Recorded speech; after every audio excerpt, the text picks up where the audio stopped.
প্রিয় লিসেনার্স, এখন যে ঘটনাটি আমি আপনাদেরকে শোনাতে যাচ্ছি, এই ঘটনাটি আমাদেরকে পাঠিয়েছেন হৃদয়, যার বাড়ি যশোর জেলায়। ঘটনাটা 1980 সালের দিকে, আর যখন ঘটেছিল তখন বয়স ছিল 22 বছর। ওনার বাবা খুব অসুস্থ ছিলেন। গ্রামের এক কবিরাজকে দেখান, কিন্তু কবিরাজ বলেন যে যত দ্রুত সম্ভব শহরে নিয়ে ভালো ডাক্তার দেখাতে, কারণ তখনকার দিনে গ্রামের দিকে কোনো ভালো ডাক্তারই ছিল না, আর শহর সেখান থেকে প্রায় 25 কিলোমিটার দূরে। যেহেতু নদী এলাকা, শহরে যেতে হবে নৌকায় করে। যোগাযোগের একমাত্র উপায় ছিল নদীপথ। ভালো রাস্তাঘাটও তখন ছিল না। বাবাকে নিয়ে যখন তিনি রওনা করেন তখন বেলা 12টা বাজে। প্রথমে আঁকাবাঁকা ছোট খাল পেরিয়ে বড় নদী, তার ওই পারের শহর। শহরে পৌঁছাতে প্রায় 3 থেকে 4 ঘন্টারও বেশি সময় লেগে যায়। ডাক্তার যখন বাবাকে দেখেন তখন বাবা আর জীবিত নেই। বাবার লাশটা নিয়ে তিনি আবার বাড়ির দিকে রওনা দেন। বড় নদীটা যখন পার করে খালের দিকে নৌকা ঢুকিয়ে দেন, তখন দেখতে পান নৌকা আর চলছে না, নৌকা কাদায় আটকে গেছে। এদিক দিয়ে কিন্তু এসেছিলেন, তখন পানি ছিল, আর এখন পানি নেই। তার কারণ হচ্ছে এখন ভাটার সময়। আমরা জানি একটি জোয়ার এবং একটি ভাটার মধ্যবর্তী সময় 6 ঘন্টা। যখন এই নৌকাটি আটকে যায় তখন সন্ধ্যা আনুমানিক 6:30 বাজে। তাহলে 6 ঘন্টা পর জোয়ার আসবে, আর তখন শীতের সময় ছিল। এই সময়ে কিন্তু চারদিকে ঘুটঘুটে অন্ধকার হয়ে গেছে। জনমানব শূন্য একটি স্থানে এসে নৌকাটা আর চলছে না। নৌকাতে আর কেউই নেই, শুধু বাবার লাশ আর তিনি। খালটার বাম পাশে একটু দূরে একটি পরিত্যক্ত শ্মশান, আর ডান পাশে রয়েছে গভীর জঙ্গল। জঙ্গলে বেশ কিছু বড় বড় বটগাছ রয়েছে। রাতের আধারে সেগুলো দেখে বিশাল আকৃতির দানবের মতো মনে হচ্ছিল। বটগাছের ডালে বেশ কিছু বাদুড় ঝুলে আছে। কুয়াশা খুব একটা ছিল না, জ্যোৎস্নার আলোয় সেই বাদুড়গুলোকেও আবছা কিন্তু স্পষ্টই দেখা যাচ্ছিল। স্থানটি এতটাই নির্জন ছিল যে ছোট ছোট কোনো শব্দ যদি কানে ভেসে আসতো, বুকের ভেতর কেমন যেন ধক করে উঠত। ভয়ে বাবার লাশটা স্পর্শ করে বাবার পাশে তিনি বসে থাকেন। শুধু জোয়ারের অপেক্ষা, এছাড়া আর কোনো উপায় ছিল না। একটা চাদর দিয়ে বাবার লাশটা তিনি ঢেকে দেন। রাত যত বাড়তে থাকে, ভয় ততটাই তীব্র হতে থাকে। মনে হয় জঙ্গল থেকে কিছু একটা বেরিয়ে এসে তাদেরকে ধরবে। হঠাৎ করে নৌকাটা কেমন যেন একটু দুলে উঠল। মনে হলো ওনার মৃত বাবার ঘাড়ে কিছু একটা উঠেছে। ওনার বাবার ঠান্ডা শরীর থেকে হাতটা সরিয়ে নেন। উনি যতটুকু পারেন দোয়া দুরুদ পড়তে থাকেন, কিন্তু মনে হচ্ছিল যে ভয় আর কমছে না। তার ইচ্ছা করছিল চিৎকার করে বাঁচাও বাঁচাও শব্দ করতে, কিন্তু তিনি এটাও জানেন যে যেখানে আছেন সেখান থেকে বাঁচাও বাঁচাও শব্দ বললেও এই চিৎকার কারো কানে পৌঁছাবে না। কিন্তু না পারছেন এখান থেকে যেতে, না পারছেন থাকতে। এমন একটা পরিস্থিতিতে নিজের মৃত বাবাকেও দেখে ভয় করছে। কিন্তু কি আর করা, জোয়ারের অপেক্ষায় তো থাকতেই হবে, তা না হলে তো নৌকা নিয়ে এখান থেকে বের হওয়া যাবে না। রাত যখন আনুমানিক 11টা বাজে, তখন হঠাৎ তিনি দেখতে পান যে বটগাছের আড়াল থেকে একটি ছায়া বেরিয়ে আসছে। যতটা কাছে আসছে ততটাই একটি মানুষের অবয়বের মতো মনে হচ্ছে। যখন নৌকার একদম কাছে চলে আসলো তখন দেখলো যে একদম একজন স্বাভাবিক মানুষের মতোই দেখা যাচ্ছে। লোকটি ওনাকে জিজ্ঞাসা করলো, তুমি কি ওই দিকে যাবা? ওই দিকে বলতে তিনি সেই দিকটাই দেখালেন যেদিকে উনি নৌকা নিয়ে নিজের বাড়ির দিকে নিজের বাবার লাশ বহন করে যেতে চাচ্ছিলেন। তিনি বললেন, হ্যাঁ, আমি ওই দিকেই যাব। তিনি লক্ষ্য করলেন লোকটি একটা চাদর গায়ে জড়িয়ে আছে, তার মুখটাও কিন্তু চাদরে ঢাকা। লোকটি ইশারায় যেদিকে দেখালো সেদিকে কিন্তু তারা যাচ্ছিলেন। লোকটি বললেন যে আমিও ওদিকেই যাব। তখন লোকটিকে তিনি বললেন, জোয়ার না আসলে তো ওদিকে যাওয়া সম্ভব নয়, জোয়ার আসুক, আপনাকেও সাথে করে নিয়ে যাব। এই কারণে বলছিল, যেহেতু বাবার লাশ তিনি একা নৌকায় বহন করে নিয়ে যাচ্ছিলেন, একটা লোক থাকলে একটু সাহস বাড়বে। লোকটি নৌকায় উঠল এবং বাবার লাশের ঠিক পাশে বসল, কিন্তু লাশ সম্পর্কে কিছুই জিজ্ঞাসা করল না, শুধু এক দৃষ্টিতে বাবার লাশটার দিকে তাকিয়েছে। লোকটার মুখ তিনি তখনও দেখতে পাননি। এই গহীন জঙ্গলে এত রাতে তার আগমনের কারণটা পর্যন্ত জানতে ইচ্ছা করছিল না, কারণ তার বাবা মৃত অবস্থায় নৌকায় পড়ে আছে। বাবার শোকে তিনি কাতর ছিলেন। এই সমস্ত বিষয় যে কাউকে জিজ্ঞেস করতে হবে, এই ইচ্ছাটাও তার মনে আসছিল না, বা ইচ্ছা কিছুটা থাকলেও জিজ্ঞেস করতে ইচ্ছা করছিল না। রাত প্রায় 12টার দিকে যখন জোয়ার আসে তখন তিনি নৌকাটি চালানো শুরু করেন। নৌকা যতই সামনের দিকে যাচ্ছে ততই একটা গন্ধ নাকে লাগছে। ধীরে ধীরে গন্ধের তীব্রতা বাড়তে থাকে। কিছু কচুরিপানা, কলা গাছ আর একটা মরা গরুর ফুলে থাকা দেহ একসাথে জটলা করে এমন ভাবে নৌকার সাথে আটকে গেছে যে উনি অনেক চেষ্টা করেও নৌকাটিকে কিছুতেই সামনের দিকে নিতে পারছিলেন না। বাধ্য হয়ে তিনি নৌকা থেকে নেমে পানিতে রশি ধরে টানতে থাকেন।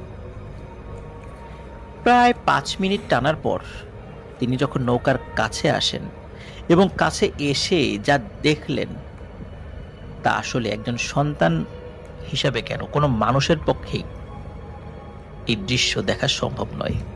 তিনি দেখেন যে লোকটি নৌকার উপর বসেছিল, সেই লোকটি ওনার বাবার বুকের কাছে বসে ওনার হাতটি বাবার বুকের ভেতর ঢুকিয়ে দিয়েছেন এবং ঢুকিয়ে শরীরের ভেতর থেকে অঙ্গ প্রত্যঙ্গ বের করে আনার চেষ্টা করছেন।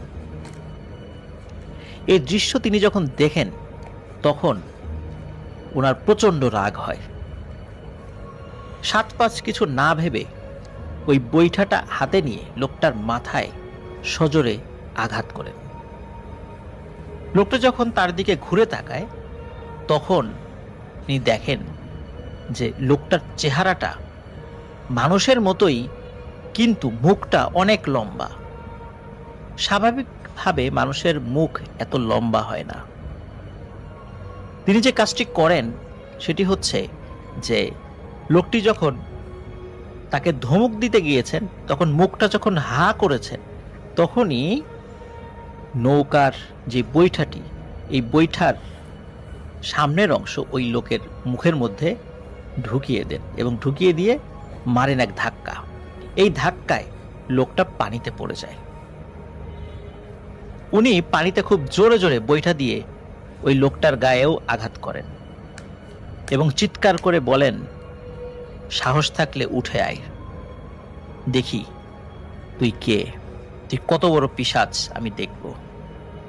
আমার সামনে আমার বাবার লাশ খাওয়ার জন্য এসেছিস? সন্তান হয়ে আমি সেটা কখনোই হতে দেব না। যদি এই কাজটি করতেই চাস আমার লাশের উপর দিয়ে তোকে করতে হবে। আয় দেখি তোর কত বড় সাহস। ওই লোকটি আর উঠে আসে না। চাঁদের আলোতে লোকটার রক্ত মাখা লোমশ হাতটা তিনি দেখতে পেয়েছিলেন। হাতে রক্ত এতটাই জমাট বেঁধে গিয়েছিল যে পানির মধ্যে পড়েও ওই রক্ত ধুয়ে যাচ্ছিল না। লোকটার হাতের নখগুলো অনেক বড় বড় ছিল, আর তার চেহারা যখন চাঁদের আলোতে স্পষ্ট হয় তখন দেখা যায় যে চোখ দুটো কোটরে ঢোকানো এবং চোখের মধ্য থেকে নীল আভা মনে হচ্ছে ছড়িয়ে পড়ছে। এটি দেখে ভয়ে তার গলা এবং বুক শুকিয়ে যায়। তিনি এও দেখেন ওই লোকটির দাঁতগুলো লালচে, ছোট এবং তীক্ষ্ণ।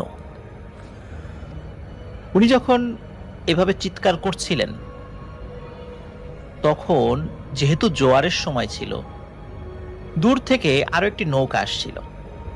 তাদের হাতে টর্চ লাইট ছিল, আর যেহেতু চিৎকার শুনছিলেন তারাও চিৎকার শুনে নৌকা একটু তাড়াতাড়ি চালিয়ে এগিয়ে আসেন যে কি হয়েছে দেখার জন্য। তারা যখন ছুটে আসেন তখন তাদেরকে সব ঘটনা খুলে বলেন। সবকিছু শুনে তারা যখন তার বাবার লাশটা দেখতে যান তখন দেখেন যে আসলেই তার কথা ঠিক। তার বাবার বুকের উপর একটি বড় গর্ত সৃষ্টি হয়েছে, কারণ এই গর্ত সৃষ্টি করেই বুকের মধ্যে হাত ঢুকিয়ে দিয়েছিল ওই মানুষরূপী পিশাচটা। বাবার বুকের রক্তের ছোপগুলো তখনও শুকায়নি। ওই লোকগুলো তাকে তাদের বাড়ি পর্যন্ত পৌঁছে দেন। স্বাভাবিক নিয়মেই লাশকে গোসল দেওয়া হয়, জানাজা পড়ানো হয় এবং দাফন করা হয়। এই ঘটনাটি বেশ প্রচলিত একটি ঘটনা ওই এলাকার। দিনটা ছিল বৃহস্পতিবার। প্রতিদিনের মতো এশার নামাজ পড়ে আমি বাজারে যাই। আজকে বাজারে একটু কাজ ছিল, কাজ শেষ করে বাড়ি ফেরার উদ্দেশ্যে রওনা হব, কিন্তু বাজারের সব দোকানপাটগুলো বন্ধ হয়ে গেছে। রাত তখন 10:20। বাজার থেকে আমার বাড়ি প্রায় 3 কিলোমিটার।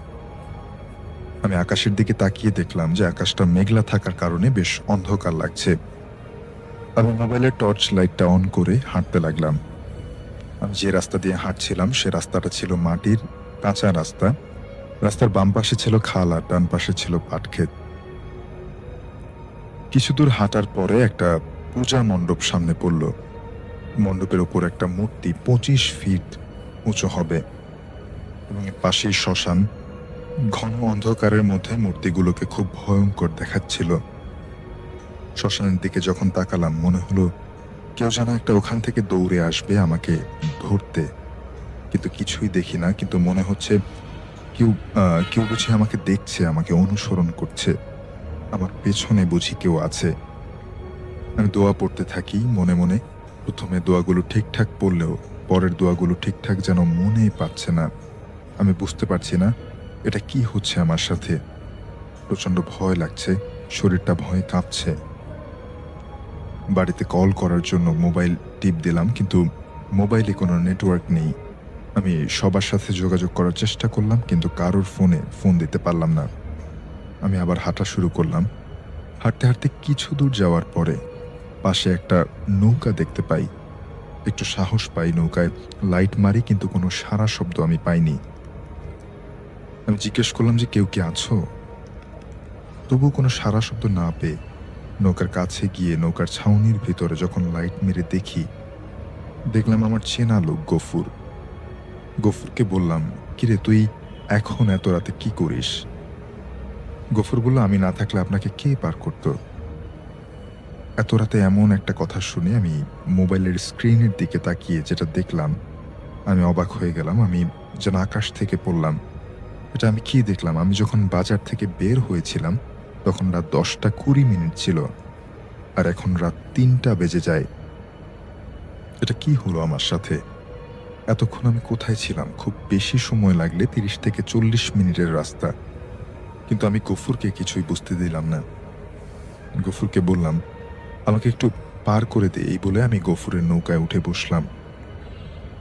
নৌকা পাড়ে ফেরার পর আমি গফুরকে বললাম, গফুর আমাকে একটু বাড়ি পর্যন্ত পৌঁছে দিবি? গফুর একটু ভেবে বলল যে, ভয় পাইছেন, চলেন আমার সাথে। আমরা দুজন একসাথে হাঁটছি।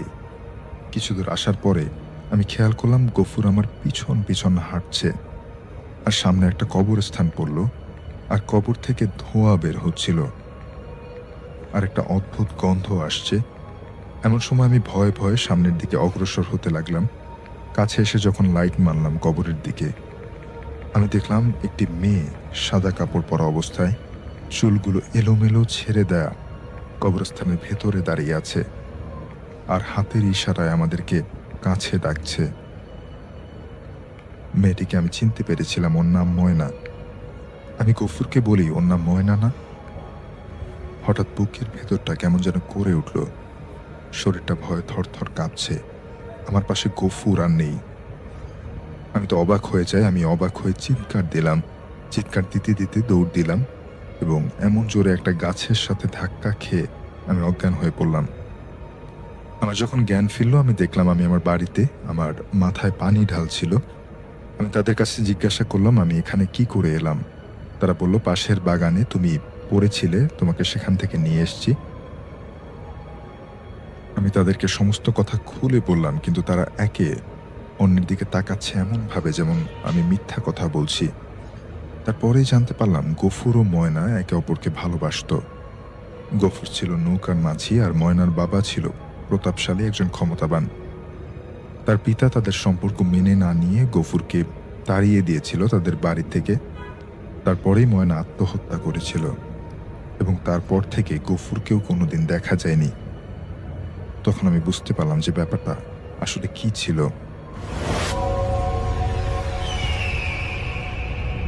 আসসালামু আলাইকুম রাসেল ভাই, আশা করছি আপনি ভালো আছেন।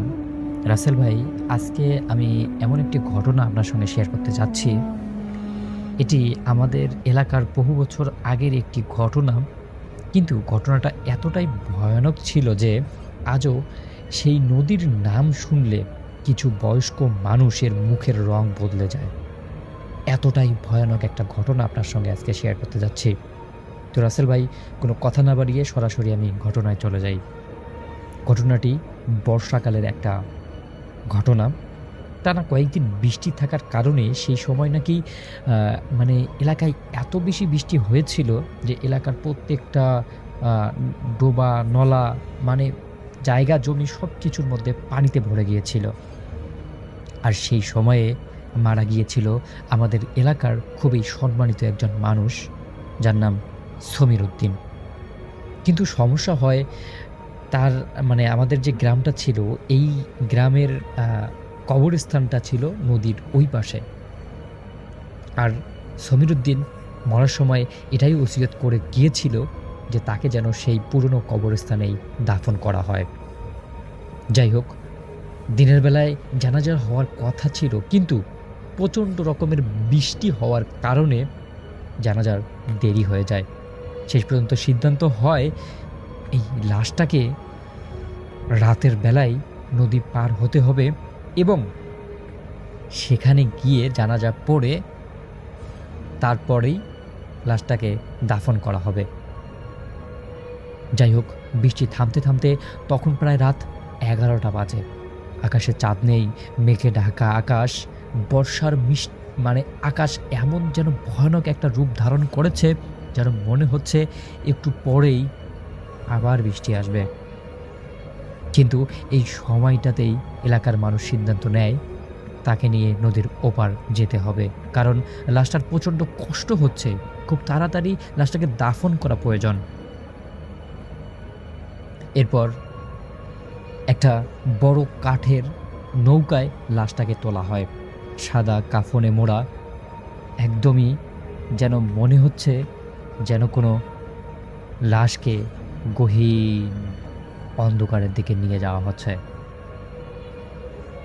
নৌকায় ওই মৃত ব্যক্তির দুজন ছেলেকে তুলে দেওয়া হয়, আর কয়েকজন আত্মীয় সহ গ্রামের ইমাম সাহেব এবং দুজন অভিজ্ঞ মাঝি ঠিক করা হয়, যেন তারা সঠিকভাবে নৌকাটা চালিয়ে ওই পাড়ে নিয়ে যায়। আনুমানিক ৬০ থেকে ৮ জন লোক হবে ওই নৌকাতে। শুরুতে সব কিছুই স্বাভাবিক ছিল। সবাই আল্লাহ আল্লাহ বলছে, কেউ কালিমা পড়ছে, আর ওই বৃদ্ধের ২ ছেলে অঝরে কান্না করছে। কান্নার কোনো শব্দ নেই, শুধু চোখ দিয়ে ঝরঝর করে পানি পড়ছে। নৌকাটা ধীরে ধীরে নদীর বুক ছিঁড়ে এগিয়ে যাচ্ছিল। সবাই নিচু গলায় থমথম পরিবেশে দোয়া পড়ছিল। শুধুমাত্র বৈঠার সপ সপ শব্দ ছাড়া আর কোনো কিছুই শোনা যাচ্ছিল না। কিন্তু মাঝ নদীতে পৌঁছানোর পর হঠাৎ করেই একটা দমকা বাতাস শুরু হয়ে যায়। বাতাসটা এমন একটা বাতাস যেন মনে হচ্ছে নৌকাটাকে আর সামনের দিকে এগোতে দিচ্ছে না। এরপরে সেই বাতাসটা একদমই থেমে যায়। একদমই থেমে যায় বলতে সব কিছুই যেন একদমই স্থির হয়ে যায়। নদীর ঢেউও স্থির হয়ে যায়, নদীর ঝিঝি পোকারের শব্দগুলোও যেন একদমই স্তব্ধ হয়ে যায়। মাঝিদের একজন তখন ফিসফিস করে বলে, উস্তাদ, এই জায়গাটা তো ভালো না। এবং সাথে সাথে অন্য মাঝি বলে, চুপ চুপ করো, চুপ করো, চলো চলো, কোনো ভয় নেই, সামনের দিকে চলো। কিন্তু সেই মাঝিরও মুখে ভয়টা একদমই স্পষ্টভাবে ফুটে উঠতেছিল। ঠিক তখন এই নৌকার পেছন থেকে একটা অদ্ভুত রকমের খসখস শব্দ হচ্ছে। মনে হচ্ছিল কেউ যেন কাপড় টেনে সরাচ্ছে। কোনো কিছুই সাই দিচ্ছে না তাদের। স্বজন হারার ব্যথায় সবাই একদমই কাতর হয়ে গেছে। আরও সারাদিন বৃষ্টিতে তাদের মন মানসিকতা একদমই ঠিক নেই। কিন্তু হঠাৎ করে এরকম খসখস শব্দ শুনে সবাই পিছনের দিকে তাকায়। সবাই দেখে লাশটা যেখানে রাখা ছিল সেখান থেকেই শব্দটা আসতেছিল। কেমন যেন মনে হচ্ছে লাশটাকে কেউ নাড়তেছে।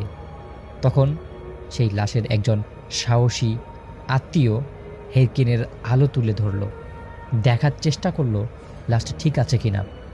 দেখলো যে কাফনের কাপড়টা আগের মতোই আছে, লাশটা যেখানে রাখা হয়েছিল সেখানেই আছে। আর নদীর পানি তো স্থির, এখানে তো ঝাঁকনি নেই, তো লাশটা নড়াচড়া করারও কোনো কারণ নেই। সব কিছুই মনে হচ্ছে স্বাভাবিক আছে। সবাই মনে করলো হয়তো কোনো একটা মাছ বা কাঁকড়া কোনো কিছু নৌকার মধ্যে আছর করেছে। এর কয়েক মিনিট পর আবারও সেই খসখস শব্দ, এবার একটু জোরে। মনে হচ্ছে যেন কেউ এই নৌকাটাকে কাটতেছে বা নৌকাটাকে খাঁজরা দিচ্ছে। এবার মৃত্যু ব্যক্তির বড় ছেলে কাঁপা কাঁপা গলায় বলল, ওখানে কে কে ওখানে আছেন? কোনো উত্তর আসলো না। শুধু নদীর অস্বাভাবিক নীরবতাটাই উত্তর হয়ে ফিরে আসলো। হঠাৎ করে নৌকার নিচে কিছু একটা খুব জোরে ধাক্কা লাগলো, দুপ করে একটা ধাক্কা। পুরো নৌকাটা একদমই কেঁপে উঠল। এমন একটা অবস্থা মনে হচ্ছে যেন লাশটা পানিতে পড়ে যাবে। এরপর মাঝি বলল, মনে হচ্ছে বিশাল কিছুর নিচে ধাক্কা লেগেছে, সমস্যা নেই, আমরা নৌকাটাকে কন্ট্রোল করে নিচ্ছি। মাঝিরা দ্রুত বইটা চালাতে শুরু করলো। কিন্তু দেখা যাচ্ছে যে নৌকাটা যেন আর এগোচ্ছিল না। মনে হচ্ছিল নৌকাটা একদম মাটির সাথে আটকে গেছে। কেউ যেন নৌকাটাকে নিচ থেকে একদমই ঠিক ধরে রেখেছে। এমন একটা অবস্থায় দেখা গেল যেই হারিকেনটা তাদের কাছে ছিল সেই হারিকেনের আলোটা একদমই নিভে গেল। আর সেই ক্ষণেই আলোয় একদম খুব জোরে চিৎকার করে উঠে এবং সে বলে যে কাফনে মোড়া লাশটার মাথার অংশটা ধীরে ধীরে উঠেছে, মনে হচ্ছে যে সেটা আপনা আপনি লড়ছে। প্রথমে কেউ বিশ্বাস করেনি, বলছে সারাদিন মানে উপবাস থাকা, সারাদিন এরকম অবস্থায় হয়তো তার মাথায় সমস্যা হয়ে গেছে। কিন্তু কয়েক সেকেন্ড পর সবাই নিজের চোখে দেখে কাফনের উপরের অংশটা সত্যি সত্যি নড়ছে, যেন ভিতর থেকে কেউ একজন উঠে বসার চেষ্টা করছে। মনে হচ্ছে লাশটা উঠে বসার চেষ্টা করছে, এরকম একটা কিছু। তাদের মধ্যে একজন ভয় পেয়ে খুব জোরে জোরে কালেমা পড়া শুরু করে দিল, লা ইলাহা ইল্লাল্লাহ, লা ইলাহা ইল্লাল্লাহ। এটা দেখে তাদের মধ্যে একজন আরও জোরে কান্না শুরু করে। এরপর ইমাম সাহেব বলে, এত চিন্তার কিছু নেই, আমরা কোনো খারাপ কিছু করছি না, আমরা লাশটাকে দাফন করার জন্য নদীর ওপারে যাচ্ছি, সবাই শান্ত হন, আমি কোরআনের আয়াত তেলাওয়াত করছি, সবাই শুনতে থাকুন। এরপর ইমাম সাহেব উচ্চ স্বরে কোরআনের তেলাওয়াত করতে থাকেন। হঠাৎ করে নদীর দূর থেকে একটা আলো দেখা যায়। আলোটা একদমই ছোট, মনে হচ্ছে যেন কেউ তাদের দিকে এগিয়ে আসতেছে, সাহায্যের হাত বাড়িয়ে দিতে। সবাই আলোটা দেখে একটু স্বস্তির নিঃশ্বাস ফেলে। সবাই ভাবতে থাকে যে হয়তো আমাদেরকে কেউ সাহায্য করার জন্য আসতেছে, কারণ তাদের নৌকাটা তো একদমই নড়তেছে না। কিন্তু তারা কিছুক্ষণ পর দেখতে পারে আলোটা যতই তাদের কাছাকাছি আসতেছে ঠিক ততটাই অস্বাভাবিক লাগতেছে, কারণ আলো আছে, কোনো নৌকা নেই, কোনো লন্ডন নেই, কোনো কিছুই নেই। মনে হচ্ছে একটা আগুনের দলা ভেসে ভেসে তাদের দিকে আসছে, একদমই তাদের দিকে, একদমই সোজা তাদের দিকে। এরপর মাঝি, যিনি আর কি সামনে মাঝি ছিল, ওই মাঝি কাঁদো কাঁদো গলায় বলতেছিল, সে বারবার বলেছিল ওই দিকে তাকাইয়েন না, কিন্তু কেউ তার কথা শোনেনি। এরপর লন্ডনটা ধীরে ধীরে নৌকার পাশে এসে থেমে যায়। আর ঠিক সবাই দেখতে পারে যে এটা কোনো লন্ডন বা এটা কোনো আগুন বা এটা কোনো নিয়ম্পো টাইপের কিছুই না, এটা হচ্ছে একটা হাত, মানুষের হাত, একদমই পচে যাওয়া, ফ্যাসকে যাওয়া এমন একটা হাত, যেন মনে হচ্ছে এটা সত্যি ভয়ানক কিছু। শুধুমাত্র হাত, কোনো শরীর নেই, কোনো কিছুই নেই, একদমই কিছু নেই। তারপর ইমাম সাহেব খুব জোরে জোরে কোরআন তেলাওয়াত শুরু করেন, আল্লাহ আল্লাহ বলতে থাকেন বাকি সবাই। পর মুহূর্তেই সেই আলোটা টুপ করে পানির নিচে ডুবে যায়, আর পুরো নদীর বুকে এক বিকট রকমের হাসির শব্দ ভেসে আসে, হা হা হা হা হা হা হা। মনে হচ্ছিল যেন শত শত মানুষ একসঙ্গে হাসছে, একসঙ্গে যেন তাদেরকে ভয় দেখানোর চেষ্টা করছে।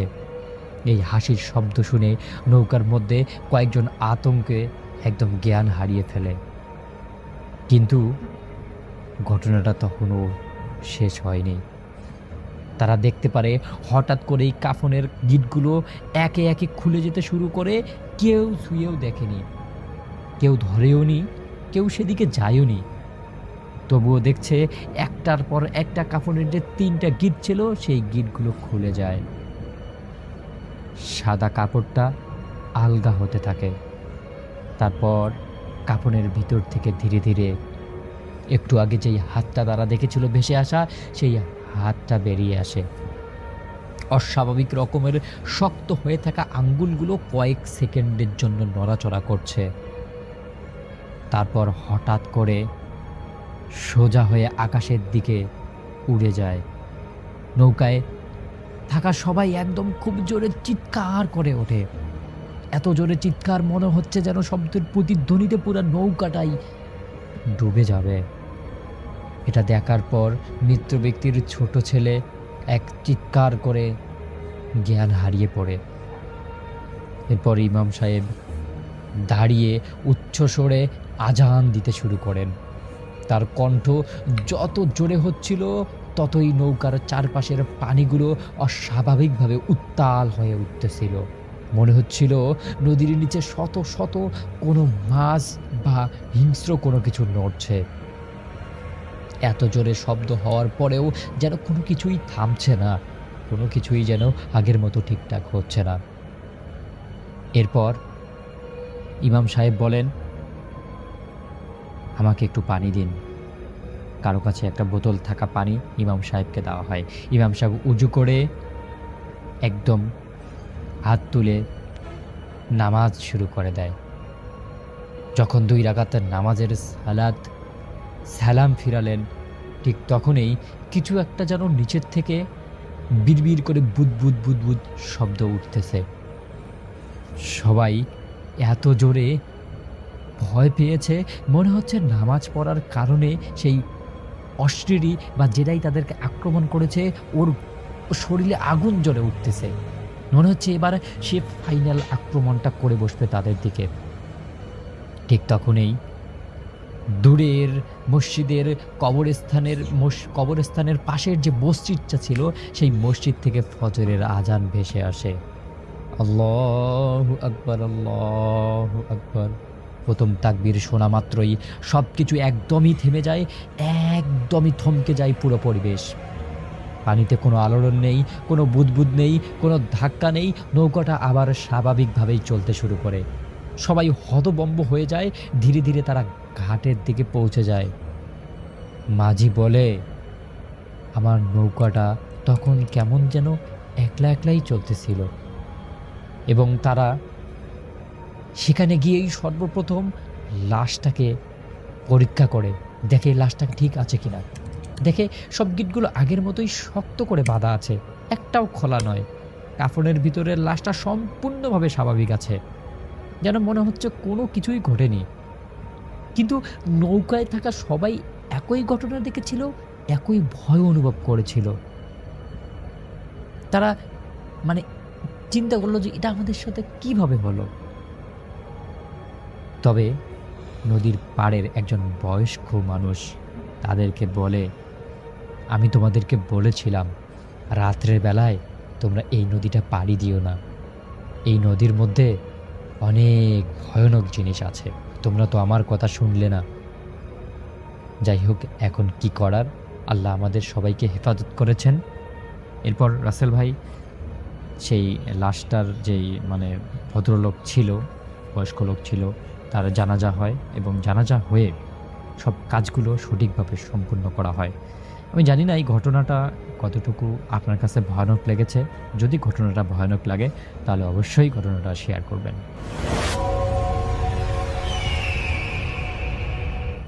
সময়টা ছিল 1978 সাল। তখন আমার দাদুর বয়স অনেক কম ছিল। তো আমার দাদুর মাছ ধরার শখ ছিল অনেক, তাই তিনি যখন মন চাইতো জাল নিয়ে নদীতে চলে যেত মাছ ধরতে। একদিন দাদু খবর পায় যে নদীতে প্রচুর মাছ পাওয়া যাচ্ছে, তাই তিনি তার এক ছোট ভাইকে নিয়ে বেরিয়ে পড়েন মাছ ধরতে। তিনি সেদিন অনেক মাছও পেয়েছিল না। মাছ ধরতে ধরতে সন্ধ্যা হয়ে যায়, কিন্তু তার মাছের নেশায় তিনি আরও মাছ ধরতে থাকেন। আর এই মাছ ধরা তার জীবনে সেদিন কাল হয়ে দাঁড়ায়। নদীর উত্তর দিকে চলে যায় তিনি। তোদের একটা পুরাতন মন্দির ছিল, খুব খারাপও ছিল জায়গাটা। গ্রামের লোকজন ওইদিকে দিনের আলোতেও চলাফেরা করতেন না, কিন্তু তিনি ওইদিকে নৌকা নিয়ে যেতে থাকেন। লক্ষ্য করেন তার শরীর ভার হয়ে যাচ্ছে, মাথা ব্যথা করছে। ভাবলেন সারাদিন মাছ ধরেছেন, তাই হয়তোবা মাথা ব্যথা করছে। এই জন্য তার ভাইকে তিনি বলেন, চল আমরা বাড়ি চলে যাই। তখন তারা বাড়ির দিকে যেতে থাকে। কিছুটা দিনের আলো চলে আসে। তখন যেতে যেতে হঠাৎ দেখেন তার নৌকার উপর দিয়ে কি যেন একটা লাফ দিয়ে অন্য পাশে চলে গেল। তার ভাই একটু ভয় পেয়ে যায়, এটা কি হতে পারে। তখন তার দাদু বলে, আরে মাছ ওইটা। তখন নৌকার পেছন থেকে একটা শব্দ আসতে থাকে। আমার দাদু তার ভাইকে বলে, গিয়ে দেখতো কি হচ্ছে সেখানে। দাদুর ভাই গিয়ে দেখে যে মাছগুলো ধরেছিল সেগুলো একটাও নাই। একথা শুনে দাদু ও দাদুর ভাই অনেক ভয় পেয়ে যায়। দাদু আর দাদুর ভাই খুব জোরে নৌকা চালাতে থাকে। তাদের গ্রামের নদীর ঘাটে আসার আগে নদীর তীরে 3টা তাল গাছ আছে। তাদের গ্রামের নদীর ঘাটে আসার সেই তাল গাছগুলোতে যখন কাছাকাছি আসে, তখন বেশ কয়েকজন মানুষের মতো তারা তাল গাছে বসে তাদের পা দিয়ে বসে আছে দেখতে পাচ্ছিল। এত বড় বড় পা দেখে তারা ভয় পেয়ে যায়। তারা তাদের নৌকা ঘাটে বসিয়ে রেখে দৌড়ে বাড়ি চলে আসে। কিন্তু তারা বাড়িতে এসে কিছু বলে না, কারণ তার বাবা ছিলেন অনেক রাগী, আমার বড় বাবা। তাই তারা চুপচাপ বাড়িতে আসে। রাতে দাদুর ছোট ভাইয়ের জ্বর আসে ভীষণ। কারণ সে যখন দেখেছিল তখন তাদের ঘরের তাদের রান্নাঘরে জানা দিয়ে এক বৃদ্ধ লোক তার কাছে রক্ত খেতে চেয়েছিল। বৃদ্ধটার চেহারা ছিল ভয়ঙ্কর। তার জ্বর বেশি হতে থাকে। পরিবারের লোকজন ঠিক করে হাসপাতালে নিয়ে যাবে। গ্রাম থেকে শহরে যেতে হবে নৌকায় করে, অনেক দূরের পথ। পরদিন সকালে আমার দাদুর অসুস্থ ভাই ও তাদের চাচাতো ভাই, বড় ভাই তারা বেরিয়ে পড়ে। তারা হাসপাতালে যায়, কিন্তু তার ছোট ভাই মারা যায় দুপুরের দিকে। দাদু খুব কান্না করে। ওরা লাশ নিয়ে বাড়িতে আসতে থাকে। ওরা জানে যে গ্রামে পৌঁছাতে অনেক রাত হবে, তারপরও তারা বেরিয়ে পড়ে। দাদুর চাচাতো ভাই নৌকা চালাতে থাকে এবং তার ভাইয়ের লাশ পাশে বসে মন খারাপ করে বসেছিল। যেতে যেতে রাত প্রায় 8টা বেজে যায়। সেটা সখনকার সময় ধারণা করা বলা আর কি। নৌকার উপরে ঢাকা ছিল আর ভেতরে ছিল রাশ। তারা যেতে যেতে দেখে গ্রামের নদীর ঘাটে কেউ একজন দাঁড়িয়ে আছে, চাঁদের আলো বোঝা যাচ্ছে এবং সে একজন হুজুর স্বরূপ। যখন তারা সেই ঘাটের পাশ দিয়ে যাবে তখন সেই হুজুর তাদের উদ্দেশ্য করে বলে, তোমরা বাড়িতে যাচ্ছ, আমিও তোমাদের গ্রামে যাবো, আমাকে নিয়ে যাও। তখন আমার দাদু এইভাবে, এই লোক কেমনে জানলো যে আমরা বাড়িতে যাচ্ছি, এবং আবার এটা কিভাবে আবার বলে যে আমাদেরকে নিবেন। তাই দাদু বলল, আমার ভাইটা মারা গেছে, আপনি যদি তার পাশে বসে কিছুক্ষণ দোয়া করতেন ভালো হতো। এই বলে লোকটা নৌকায় নেওয়া হয় এবং লোকটি ও তার লাশের পাশে বসে দোয়া দরুদ পড়তে থাকে। যেতে যেতে অনেকটা এসে যায়, তখন দাদু তার চাচাতো ভাইকে বলে, তুই অনেক সময় নৌকা চালিয়েছিস, এবার বস, আমি চালাচ্ছি। তাই দাদু নৌকা চালাতে থাকে আর তার ভাই তার পাশে বসে থাকে। সারাদিন ক্লান্ত থাকে। চাচাতো ভাই কখন যে ঘুমিয়ে পড়ে সেটা দাদু বুঝতে পারে না। হঠাৎ তার ঘুম ভেঙে যায় ওই ভাইয়ের, এবং একটা শব্দে তখন সে উঠে দেখে যেখানে লাশ রাখা ছিল সেখানে একটা ছেলে বসে সেই লাশটার পাশে বসে আছে। তখন সে ভয় পেয়ে হারিকেনটা উঁচু করে এই জিনিস দেখে এবং দেখে যে তার মৃত ভাইয়ের পাশে আরেকটা মৃত লাশ পড়ে আছে। ওনার শরীরের লোম দাঁড়া হয়ে যায় এবং এরকম দেখে দুজন, তার ভাই মারা গেছে, আবার তার ভাইয়ের মতো দেখতে আরেকজন সেই লাশের পাশে দাঁড়িয়ে আছে। হঠাৎ তার মনে পড়ে যায় তার ভাই তো নৌকা চালাচ্ছিল। সে দেখে নৌকায় বেহুশ পড়ে আছে। সে তার ভাইয়ের মুখে পানি দিয়ে জাগিয়ে তোলে। তখন দাদু চোখ খুলতে তার চাচাতো ভাইয়ের মুখ চেপে ধরে বলে, কথা বলিস না, আমরা ভালো কিছু দেখছি না, এখনই পালাতে হবে বলে দাদু পানিতে লাফ দেয়। তখন নৌকা থেকে এক ভয়ঙ্কর হাসির শব্দ আসতে থাকে। নদীর তীরে উঠে তাড়াতাড়ি দৌড়াতে থাকে এবং তারা জানে না কোথায় যাচ্ছে, শুধু জানে প্রাণ বাঁচাতে হবে।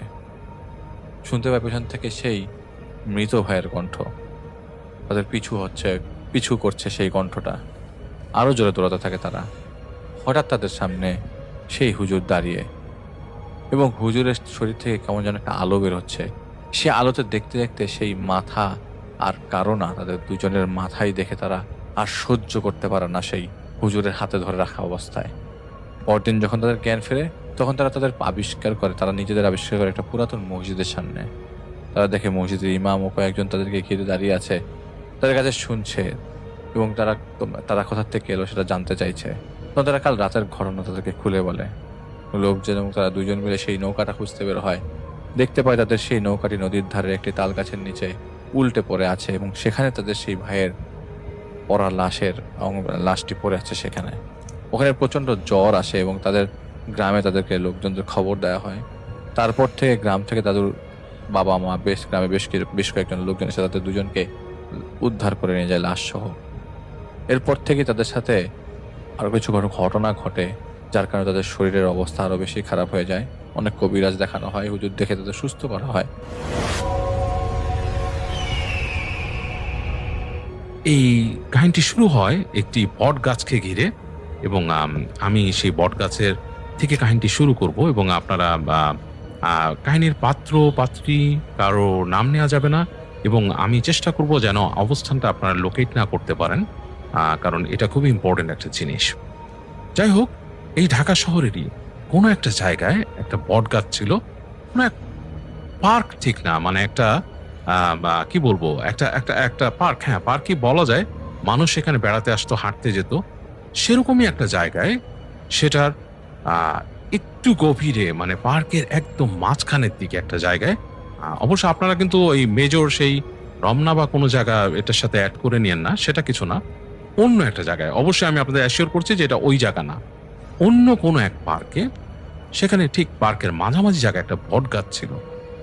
আমি জানি না এখনো আছে কিনা, এবং আমি কাহিনীটা যখনকার কথা বলছি সেটা আজ থেকে প্রায় 25 বছর আগের কাহিনী। এবং তখনকার সময় যার কথা বলছি তার নামও বলা যাবে না। সে একটা তখনকার খুব ভালো স্কুলে পড়তো ছেলেটা, এবং তার সাথে বন্ধুরা পড়াশোনা করতো। যে যাই হোক, তো যেটা হয় স্কুলে পড়ার সময়, তখনকার সময় কিন্তু আসলে ছেলেপেলেদের দস্যিপনা যেটা ছিল, তারা সেই সময় দেখা যেত যে মেটাল মিউজিক, রক মিউজিক শুনতো, স্কুল ফাঁকি দিত, ঘুরতে বেরোতো, স্কুল টাইমে ঘুরে বেড়াতো, পার্কে চলে যেত, অথবা বন্ধুর বাসায় যে টাইম স্পেন্ড করতো, ভিএইচএস টাইপে মুভি দেখতো, ইত্যাদি ইত্যাদি করতো আর কি। যাই হোক, আমি যার কথা বলছি সে আর তার 2 বন্ধু 3 জন ওই দিন তাদের বাসা থেকে বের হয়ে স্কুলের দিকে, স্কুলে না গিয়ে তারা করে কি আরেক বন্ধুর বাসায় যায়। তো তাদের প্ল্যান ছিল সেই বন্ধুর বাসায় যেয়ে তারা সেদিন মুভি দেখবে ভিএইচএস এ। তো গিয়ে দেখে সেই ফ্রেন্ডের বাবা মা বাসায় ওই দিন, তো মুভি দেখা হচ্ছে না। তো সেই বন্ধুও তাদেরকে বলে যে তার বাবা খুব রাগ আজকে চলে যেতে। তো তারা এখন কি করবে, স্কুলও যেতে পারছে না, অগত্যা 3 জনে বেরিয়ে পড়ে। বেরিয়ে ঘুরতে ঘুরতে এসে তারা সেই পার্কের পাশে পড়ে। সেই পার্কের পাশে পড়ে তারা 3 জনে পার্কে বসে গল্প করে, অনেকক্ষণ আড্ডা মারে, এবং এর মধ্যে দুপুর হয়ে যাচ্ছে। এবং তারা কি করে, কিছু স্ন্যাক্স কিনে সেই পার্কের মাঝখান দিয়ে হাঁটতে হাঁটতে চলে যায় সেই বটগাছটার কাছে। বেশ বড় বটগাছ, বেশ বড় ছায়া, এবং 2-3টা ডাল আছে পরপর। হ্যাঁ, বটগাছের মধ্যে ওখানে বড় বড় ডাল আছে কতগুলো, কাণ্ডের উপরে, সেখানে উঠে উঠে বসা যায়, বেশ মোটা জায়গাগুলো। যাই হোক, ওরা ওখানে যায়, কিছুক্ষণ গাছের নিচে বসে গল্প গুজব করে এক পর্যায়ে তারা বন্ধুরা 2 বন্ধু বসে নিচে, ওই যার কথা বলছি, মানে এই কাহিনীর মূল পাত্র যে, সে ওই গাছ বেয়ে উপরে উঠে যায় সেই ডালটাতে, এবং ডালটাতে উঠে, প্রথমটাতে উঠে সে বসে, তার কাছে বেশ ভালো লাগে। এরপরে সে সেকেন্ডটাতে উঠে যায়, সেকেন্ডটাতে উঠে বসে, এবং বন্ধুরা তারা বলে, তুই উপরে উঠতেছিস কেন? বলে, উঠতেছি, আয়, তুই পারলে তোরাও আয়। তো ওই বন্ধুরা 2 জন খুব ইন্টারেস্ট ফিল করে না, ওরা নিচে বসে আছে। ওই বন্ধুরা, যে এই ঘটনার মূল যে ব্যক্তি, সে বেয়ে উঠে যাচ্ছে। সো মোটা ডাল 1টা 2টো, 3য় ডালে মনে হয় সে উঠেছে, উঠে বসে আছে, বন্ধুদের সাথে দুষ্টুমি করছে অনেকক্ষণ ধরে। তো বন্ধুরা আর কিছু বলে না, এরা 2 জন গল্প করতেছে নিচে বসে। সময়টা হচ্ছে ভর দুপুর, কেউ নাই, খা খা করতেছে আশেপাশে, পার্কের মধ্যেও মানুষ নেই, এবং রোদ শুধু এই গাছতলাটার মধ্যে ছায়া আছে, এবং সেই বট গাছের কাছে একটা পুকুর, বড় পুকুর। সেই পুকুরটাতে পাড়ে বিকালে অনেকে বসে হয়তো আড্ডা টাড্ডা মারে, এরকম একটা অবস্থা। বাট দুপুর বেলা কেউ থাকে না ওই টাইমটাতে। তো এই 2 বন্ধু বসে আছে, হঠাৎ করে তারা শব্দ পায়, তাদের উপরের বন্ধু খ্যাক খ্যাক খ্যাক খ্যাক করে হাসতেছে। তারা মনে করো দুষ্টুমি করে।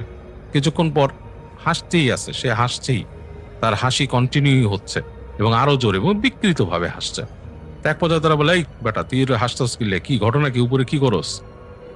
উপরে তাকায় দেখে যে তাদের বন্ধু 2 পা দিয়ে ডালটাকে আঁকড়ায় ধরছে, শরীরটা নিচের দিকে ঝুলাই দিছে। মানে 2 পা দিয়ে ডালটাকে আঁকড়ে ধরে তার শরীরটা নিচের দিকে ঝুলাই দিছে, এবং হাত 2টা এরকম ঝুলে আছে নিচে, এবং চোখের মনি উপর দিকে উঠে আছে, এবং সে খ্যাক খ্যাক করে হাসতেছে, এবং শরীরটা পেন্ডুলামের মতো, কাইন্ড অফ লাইক পেন্ডুলাম যেমন ডানে বামে তোলে সেটা না, সামনে পিছিয়ে করতেছে, এবং খ্যাক খ্যাক করে, মানে খুব ভয়ঙ্কর একটা কি বলবো, একটা ভয়ঙ্কর একটা পোশ্চারে নিয়ে এসে বসে আছে সেখানে। তার যে বডি জেস্টার বা তার যে আচরণটা সেখানে সে করতেছে, এটা খুব ভয়ঙ্কর, মানে এটা স্বাভাবিক না। আর তার যে বডি ওয়েট, তার ওইভাবে 2 পায়ে ঝুলে থাকার মতো, তারা জানে তার বন্ধুর ফিটনেস এত ভালো না যে সে 2 পা দিয়ে নিজেকে আটকে রাখবে শরীরটা নিচের দিকে রেখে। এবং প্লাস তার পেছনে কিন্তু একটা ব্যাগ আছে, ব্যাগটাও ঝুলছে উল্টা হয়ে, খুব মানে বিকৃত ভাবে ঝুলছে। তারা তো ভয় পেয়ে গেল যে এখন কি হবে, হঠাৎ করে যদি এখন মানে সেই বন্ধু ওখান থেকে পড়ে যায় কি হবে। আর ও হাসছে কেন এরকম, চোখের মনি উল্টায় গেছে, চোখের মনিটা ভেতর দিকে।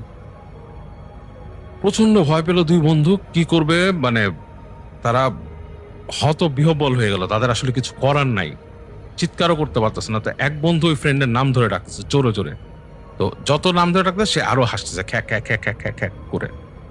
তো এই পর্যায়ে একজন বলল যে, দোস্ত তুই যা, ওরে কি ভূতে ধরছে, জিনে ধরছে? ওই বন্ধু কিন্তু হাসতেছে উপর থেকে। তো এদের মধ্যে একজন বলে, তুই যা কাউরে ডাক। তো সে দৌড় দেয়।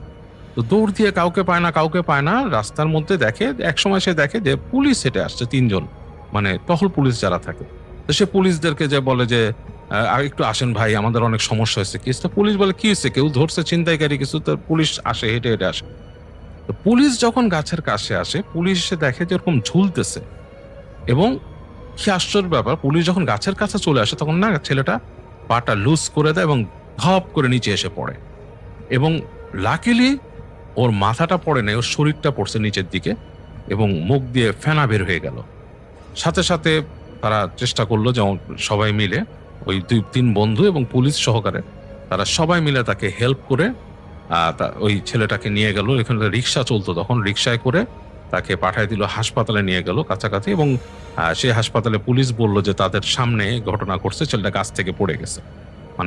মানে অন্য কোনো নাহলে হয়তো ছেলে অ্যাডমিশন নিত না সে সময়। তো পুলিশই বলল যে আমাদের সামনেই ছেলেটা গাছে উঠছিল, গাছ থেকে পড়ছে। যাই হোক, তাদের খুব খোঁজ খবর নিল পুলিশ, যে কি ব্যাপার, এখানে কিভাবে আসছো, অনেক কিছু জিজ্ঞেস করলো। তো তারা খুব হাতে পায়ে ধরে রিকোয়েস্ট করলো যে, এবং পুলিশ দেখলো ভালো স্কুলের ছাত্র, ভালো ইউনিফর্ম পরা, বাবা মার পরিচয় দিল, বললো যে আজকে আমাদের ক্লাস মিস হয়ে গেছিল, আমরা বন্ধুর বাসায় গেছিলাম, সেখান থেকে আসছে, এরকম কাহিনী। যাই হোক, তাদের বাবা মার সাথে কন্ট্যাক্ট করা দিতে বললো পুলিশ। তো তারা বাবা মার সাথে কন্ট্যাক্ট করা দিল তাদেরকে টেলিফোনে। তো যাই হোক, তার ওই যে ছেলে যে পড়ে গেছিল, তার বাবা চলে আসলো ওখানে। এসে তিনি আবার এই কথাবার্তা বলে তার পুলিশের কাছ থেকে সে বুঝে নিল তার সন্তানকে নিয়ে। তিনি গেলেন এবং ওই 2 বন্ধুকে ডাকলেন, কথা বললেন। তিনিও আসলে সুরাহা করতে পারলেন না, হাসপাতালে ছিল। ওই ছেলেটার তখন প্রথম প্রাথমিক চিকিৎসাটা হলো যে সে যে পড়ে গেছে তার কি হয়েছে। তো পড়ে গিয়ে দেখা গেল তার কলার বোনটা ভেঙে গেছে, এখানে তার যে কলার বোন থাকে ভেঙে গেছে। আর হাতে তেমন কিছু হয়নি, ছিলে গেছে এখান থেকে। যেরকম ভাবে পড়ে ব্যথা পাওয়ার কথা সেরকম পায়নি সে। তো যাই হোক, তাকে হাসপাতালে রাখলো কয়েক ঘন্টা রেখে তাকে ওই প্লাস্টার করে তাকে ছেড়ে দিল হাসপাতাল থেকে। তো বাসায় আসার পর সে সেন্স কিন্তু তখনও নাই, তখন হাসপাতালেও কিন্তু তার সেন্স যে আসছে তা না, তার মোটামুটি সে তাকাইছিল 2 বার, তার ওই সেন্সটা আসছে যে সে কোমায় চলে যায়নি, সে তাকাইছে 2 বার, তাকায় সে কথা বলার চেষ্টা করছে কিন্তু বলতে পারে নাই। তো বাসায় যখন আসছে তখনও তার ওইরকম সেন্স নাই, সে এরকম শুয়ে আছে, হালকা কথাবার্তা বলে, একটু তাকায়। তো বাপ বলতেছে যে কি হয়েছে তোমার? তো ছেলে কোনো উত্তর দেয় না, চুপ করে আছে। তো মা জিজ্ঞেস করে, তো তারপর ছেলে শুধু তার বাবা মাকে বললো যে পানি খাবো। তো তাকে পানি এনে খাওয়াইলো, বাসায় পানি খাওয়ালো, ডাবের পানি খাওয়ালো, হ্যান ত্যান অনেক কিছু খাওয়ালো তাকে এই ধরনের। তো মুখ দিয়ে পানি খেলো, আর কিছু খেতে বলো না, ছেলেটা শুয়ে আছে। তো বাবা মা মনে করলো যে মনে হয় সে ভালো হয়ে গেছে, কিছু একটা হয়েছিল, যাকে এখন আর জিজ্ঞেস না করি তাকে যে আর ডিটেলস কি। আর ওই সময় আসলে মানুষ এত বেশি কেয়ার করতো না মানুষের। এখনকার সময় যেমন মানুষ খুব খুব খুব কেয়ারিং হয়ে যায়, মানুষ খুব বেশি ইন্টেন্সিভ কেয়ারে নিয়ে যায়, ওই সময়টা এতটা করতো না আসলে। যাই হোক, তাকে রুমের মধ্যে রেখে বাবা মা বের হয়ে আসে। তো অনেকক্ষণ পর, কতক্ষণ হবে তারা জানে না, তখন চারিদিকে রাত বেশ খানিকটাই হয়ে গেছে। তো বাবা মা চিন্তা করে যে এখন তো আসলে ওকে জাগানো দরকার, দেখা দরকার যে সে স্বাভাবিকভাবে ডিনার করে নাকি এরকম। তো বাবা মা দুইজনেই আসে তার রুমের দিকে। তো রুমের দিকে এসে দেখে যে তার যে ঘরের মধ্যে যে বাতি তারা জ্বালিয়ে রেখে গিয়েছিল, সে বাতিটা নেভানো, অন্ধকার। তো বলে যে লাইট কে নেভালো? তো বাবা মা কাছে এসে বাবা আলোটা জ্বালায়। আলো জ্বালিয়ে দেখে যে পুরোপুরি একটা ডিফারেন্ট একটা সিনারিও দেখে যে ছেলে, তার ছেলে খাটের মধ্যে বসে আছে এবং বসে থাকার ভঙ্গিটা অনেকটা যেমন মানুষ একটা আসন করে বসে, আসন দিয়ে বসে, যেমন পদ্মাসনে বসে, এরকম বসা। কিন্তু তার জিভ বের করে রাখছে মুখ থেকে এবং চোখ দুটা চোখের মণি দুটো উপর দিকে তোলা এবং তার লালা গড়াচ্ছে মুখ দিয়ে এবং সে একটা শব্দ করছে, ঘ্যারঘ্যার। তো বাবা তো দেখে বাবা প্রথমে শক হয় আর মা চিৎকার করে ওঠে এবং মা যখন চিৎকার করে তখন সে খ্যা খ্যা খ্যা খ্যা খ্যা করে হাসতে থাকে ছেলেটা এবং সে তার বাবা মার দিকে লাফিয়ে আসে, খাটের থেকে লাফ দিয়ে আসে, আক্রমণ করার মতো। যাই হোক, তার বাবা তাকে ধরে টেনে বসায় দেয় ওইখানের মধ্যে, তার খাটের মধ্যে বসায় দেয় এবং যেতে ধরে রাখে এবং তার শরীরে প্রচন্ড শক্তি। তার বাবা বলতেছিল যে অসম্ভব শক্তি ছিল তার শরীরে, যেটা একটা স্কুল গোয়িং ছেলে, হাই স্কুলে পড়া ছেলের গায়ে এত শক্তি থাকে না। তার বাবা তাকে চেপে ধরে রাখতে পারতেছে না, যদিও তার বাবা তখন একটা বেশ বলশালী একজন মানুষ ছিল। যাই হোক, চেপে ধরে রাখতে পারতেছে না। তার মা তো মানে কান্নাকাটি শুরু করে এবং বিভিন্ন জায়গায় ফোন করে তার মামাদেরকে আর এই সেই। তো যাই হোক, বাসার মধ্যে আরো তাদের আত্মীয়রা আসে, রাত করে হলো, এবং ততক্ষণে তার পাগলামি চূড়ান্ত হয়েছে। বাবা শেষ পর্যন্ত তাকে না পেরে বেঁধে রাখে, ঘরের মধ্যে বেঁধে ওই ঘরের মধ্যে লক করে দেয়, এবং ছেলে প্রচন্ড রকমের পাগলামি করতেছে ঘরের মধ্যে। তো তার মামা আসে, মামাকেও গালাগালি করতেছে, মানে ভয়ঙ্কর অবস্থা ছেলেটার তখন, ভয়ঙ্কর অবস্থা। এবং মানে যারা আত্মীয়র মধ্যে দুই একজন তারা বলছে যে আসলে এটা পাগল কেস না, এইভাবে পাগল হয় না। যেটা হয় যে এই কাহিনীটা শুনছি যে তার রুমমেটদের থেকে, তার মানে তার ক্লাসমেটদের থেকে যেটা শুনছো তোমরা, একদম পজিটিভ কেস যে তাকে কোনো জিন ধরছে, জিন আসর করছে, জিন ভূত আসর করছে, এটাকে তোমরা একটা ব্যবস্থা করো। তো যাই হোক, তার বাবা কিন্তু আবার এইসব দিকে খুব একটা বিশ্বাসী লোক ছিলেন না তখন, মানে তার বাবা এইসব দিকে খুব একটা কেয়ার করতো না, তাদের বাসায়ও এইসব প্র্যাকটিস ছিল না খুব একটা। তো তার বাবা মানে এইসব কথার মধ্যে কেয়ার করে না, বলে যে আমি তাকে সাইকিয়াট্রিস্টের কাছে দেখাইতে নিব, তো আপাতত আমি যেটা করতেছি যে তাকে আমি আটকায় রেখে দিতেছি এখানে। তো তার মামারা খুব মানে প্রোটেস্ট করে যে এটা করতে না, কিন্তু মামাদের কথা শুনে না। তার বাবা বলে যে তাকে এখানে আটকায় রাখবো আমি। তো তাকে রুমের মধ্যে আটকায় রেখে তার বাবা মানে ওই হাতও বেঁধে রাখে, তার বলে যে আজকে তাকে একদম বেঁধেই রাখবো, এছাড়া কিছু করা হবে না। তো তার মা কাঁদতেছে সমানে ছেলেটার। তো খুব মায়ের কাছে খুব খারাপ লাগতেছে যে ছেলেকে এভাবে বেঁধে রাখতেছে ঘরের মধ্যে। এরকম বেঁধে রেখে তার বাবা দরজা দিয়ে বাইরে তালা মেরে দেয় ঘরে, এবং সে বলে যে এইসব কিছু না, আমি সাইকিয়াট্রিস্ট দেখাবো। এই বলে বাবা চলে আসে। মামা খুব চিৎকার চেঁচামেচি করে মানে তার দুলাভাইয়ের সাথে, কিন্তু কোনো কাজ হয় না। তো মামারা চলে যায়, তার বোনকে বলে যায় খুব খারাপ কাজ করতেছে, আমরা যেটা বলতেছি সেটাই হচ্ছে জিনিস, এটা কোনো সলিউশন না, তোমার মানে দুলাভাই যেটা করতেছে this is not the solution. যাই হোক, তো শোনে না। তো তার বাবা লক করে রেখে মাকে নিয়ে আসে, এসে তাদের রুমের মধ্যে থাকতেছে।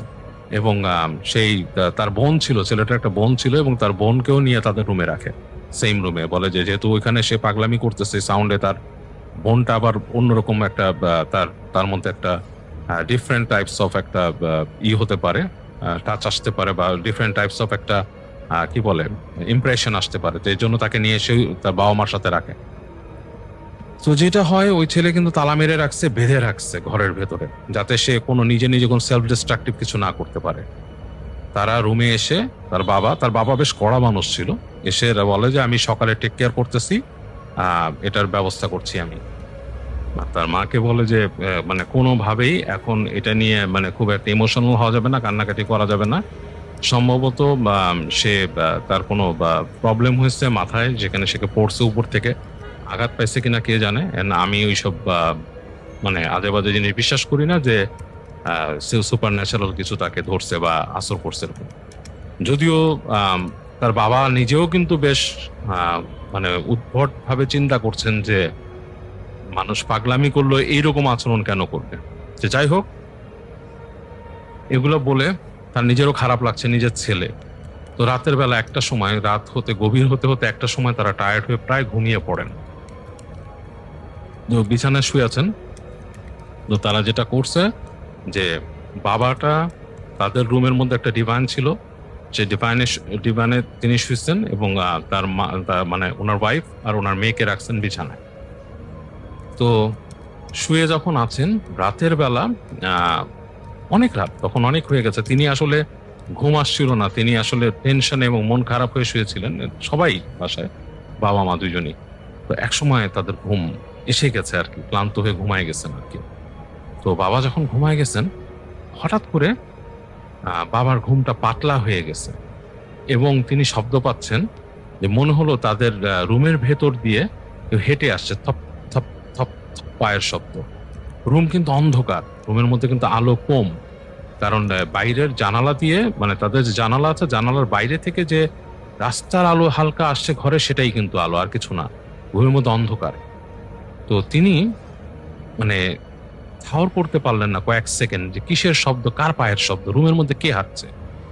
একবার উনি বামে তাকালেন, তাকায় দেখলেন যে ওনার ওয়াইফ আর মেয়ে শুয়ে আছে খাটে। আর পরের সেকেন্ডে তিনি সামনে তাকালেন, তাকে তিনি শক পেয়ে গেলেন, পুরো শরীর মনে হলো ওনার যে একটা ইলেকট্রিক শক চলে গেল পুরো মাথা থেকে পা পর্যন্ত। আর গুজবাম্প সাথে সাথে হলো, তিনি দেখলেন ওই আলো অন্ধকারে বুঝছেন যে ওনার ছেলে হেঁটে আসছে ওনার দিকে, এবং এসে তার মাথার কাছে মনে হলো বসে পড়লো, হাঁটু গেড়ে বসে তাকে বলছে বাবা বাবা, এরকম ডাকছে ফিস ফিস করে, এবং মনে হচ্ছে যে একটা চাপা হাসি, মানে সেই বাবা ডাকের মধ্যে একটা চাপা হাসি। তো উনি ভালো মতো তাকায় দেখলেন যে ছেলে তার দিকে তাকিয়ে আছে এবং হাসছে ছেলে।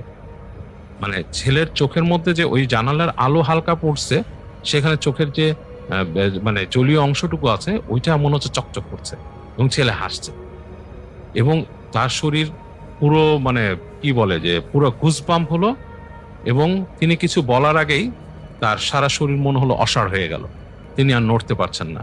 আর তিনি দেখছেন যে তার ছেলে হাসছে তার দিকে তাকিয়ে, এবং তারপর তিনি দেখলেন ওই অসাড় অবস্থায় তিনি দেখছেন তিনি অনেক চেষ্টা করছেন, যেমন স্লিপ প্যারালিসিস হয় সেরকম তিনি চেষ্টা করছেন, নড়তে পারছেন না। তিনি দেখছেন যে ছেলে হেঁটে তার মায়ের কাছে গেছে, তার মায়ের মাথার কাছে গেল, যে একইভাবে হাঁটু গেড়ে বসে মা মা করতেছে। তো এই সিন দেখে একসময় তিনি অনেক কষ্টে, মানে তার আসলে তিনি কিন্তু আমি যেটা বলেছি উনি কোনো মানে আসলে চর্চাকারী ছিলেন না, রিলিজিয়াস প্র্যাকটিস তার ছিলই না, কিন্তু তিনি তার স্ত্রী এবং কন্যার দিকে যখন ছেলে হেঁটে গেল এবং ওইভাবে করে ফিসফিস করছে এবং ফিসফিস শব্দটা তিনি শুনছেন, তার মধ্যে কোথায় যেন একটা প্রচন্ড ভয় কাজ করলো, এবং ভয়ে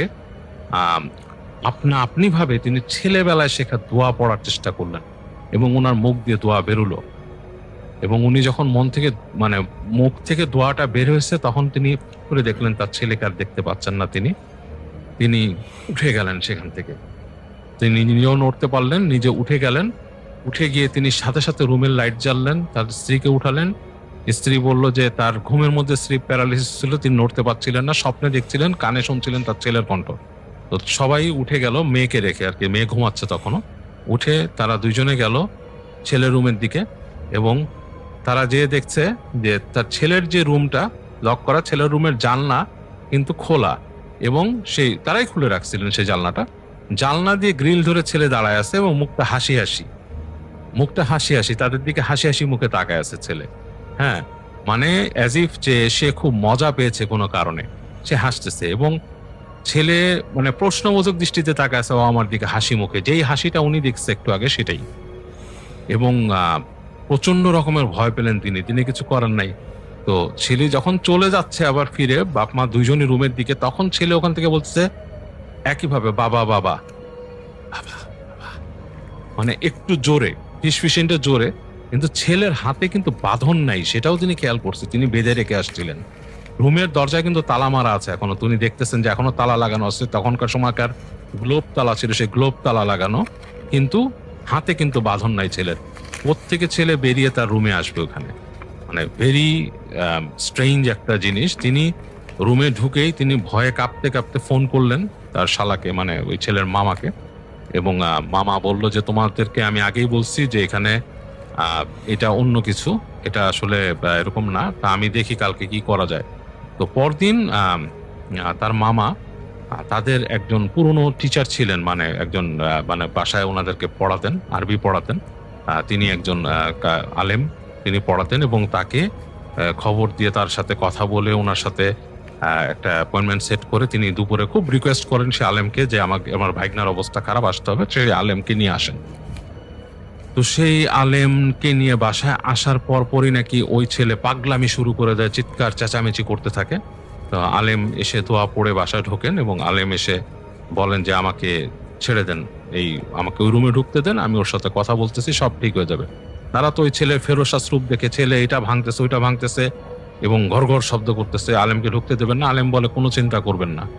তো তারা আল্লাহর নাম নিয়ে তালা খুলে আলেম দোয়া পড়তে পড়তে ভিতরে ঢোকেন জোরে, এবং ওই ছেলে আলেমকে দেখে পিছাতে পিছাতে খাটে চলে যায়, এবং তারপরে আলেম তার সাথে কথা বলা শুরু করে, এবং ওনাদেরকে বলে আপনারা কিন্তু ফট করে রুমে ঢুকবেন না, নিজেরা 3বার আপনাদের সেই দোয়া পড়ে নিজেদেরকে বন্ধ করে দেন, সূরা ইখলাস 3বার পড়ে ফু দেন, ফু দিয়ে আপনারা থাকেন, বাবা মা চাইলে জানালার কাছে দাঁড়াতে পারেন কিন্তু শরীর বন্ধ করে। তো যাই হোক এইভাবে করে তাদেরকে বলেন। তো তারা বাবা মা দেখছিল যে ওই ছেলের সাথে কথা বলা শুরু করে, পাশে ছেলেটা সোজা বসে পড়ে বিছানার উপর, এবং আলেম যিনি ছিলেন তিনি একটা টুল নিয়ে সামনে বসে কথা বলা শুরু করে, এবং তখন ছেলেটার মুখ থেকেই কথা বেরোচ্ছে যে তুই কে, তুই কোত্থেকে আসছিস। তো ছেলেটা বলছে যে আমি থাকতাম অমুক জায়গায়, ও আসছে, আমি তখন ওই ডালের উপরে ঘুমাচ্ছিলাম, ও এসে সোজা আমার উপর উঠে বসছে এবং আমাকে পাড়া দিয়ে ধরছে, তা আমি তো ওকে ছাড়বো না। আলেম অনেক বুঝায় যে তোমাকে তো দেখা যাচ্ছিল না, তোমাকে দেখা যাচ্ছিল না, সে বুঝতে পারে না, এবার গাছে কেন উঠলো।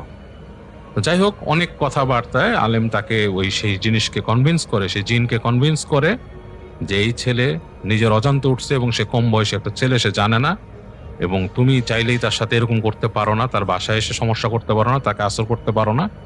অনেক কিছু বোঝায় এবং অনেক কিছু, তারপর তার যে প্রসিজার আছে, যে তাদের যে ওনার যে প্রসিজার ছিল, এক্সোরসিজমের প্রসিজার আমাদের ইসলামিক ওয়েতে, সেটা করেন এবং জিনটা তখন চলে যেতে চায়। তবে জিনটা একটা কথা বলে যে আমি এখানে আসছি ওর শরীরে, আমাকে দিয়ে আসবা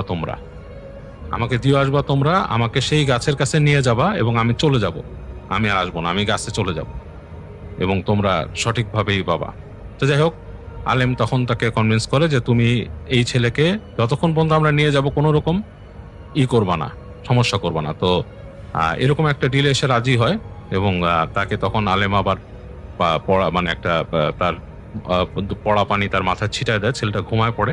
আলেম চলে আসে, এসে বলে যে আপনার ছেলের সাথে এরকম, তো ছেলেকে নিয়ে যাবেন, আমি সাথে যাব, অসুবিধা নাই, আর আপনাদের মধ্যে একজন যাবেন, মানে এত মানুষ ওখানে যাওয়ার দরকার নাই। তো যাই হোক, ওই ছেলেকে পরে দেখা যাচ্ছে যে ওকে নিয়ে তার বাবা আর ওই আলেম গাড়িতে করে নিয়ে যায় এবং যখন নিয়ে যায় তখন তাকে মনে হচ্ছে সে যেমন ঘোরের মধ্যে ছিল, এইভাবে নিয়ে যায় তাকে।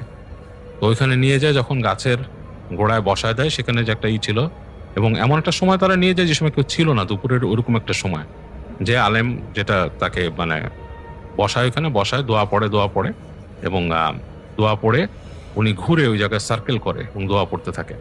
এবং এক সময় তিনি নিজেই বলেন যে মনে হয় ঠিক হয়ে গেছে। ছেলেকে ধাক্কা দেয়, ধাক্কা দেওয়ার পরে দেখা যায় ছেলেটা ঘুম থেকে ওঠার মতো উঠে আর কি, উঠে বলে যে হ্যাঁ, মানে কি হয়েছে, আমি কোথায়, কি ব্যাপার। মানে ছেলেটাই অবাক হইতেছে, মানে তার কিছু আর মনে নেই এতক্ষণ যে সে কোথায় ছিল, কি হয়েছে, মানে হি ডাজন্ট রিমেম্বার এনিথিং।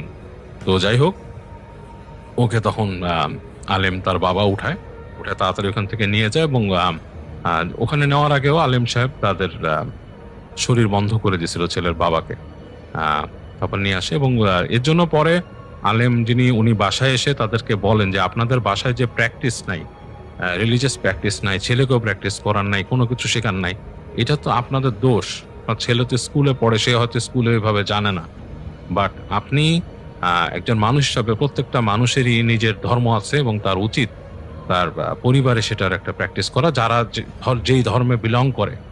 এবং এখানে অবশ্যই এটার থেকেই আসলে তার সেই পরিবারের জন্য সুফল বয়ে আনে এবং ভালো কিছু সেখানে আসে, তালেম বলে। এবং তার বাবাও তখন জিনিসটা বুঝতে পারে, কারণ তিনিও রাতের বেলা যে সেই যে স্লিপ প্যারালিসিসে পড়ে দোয়া পড়ে তিনি ছুটতে পারছিলেন, তো তিনিও মোটামুটি শুধরায় যান যা জিনিসটাতে, এবং তিনিও বলেন যে আলেম সাহেবকে কথা দেন যে ঠিক আছে, আমি এখন থেকে প্র্যাকটিস করবো। এবং ছেলেটাকেও তখন ওই আলেম সাহেবের কাছে পাঠানো হয় বা রিলিজিয়াস পড়াগুলো জানার জন্য এবং পড়ানোর জন্য, এবং আস্তে ধীরে তারা মোটামুটি ঠিক হয়ে যায়।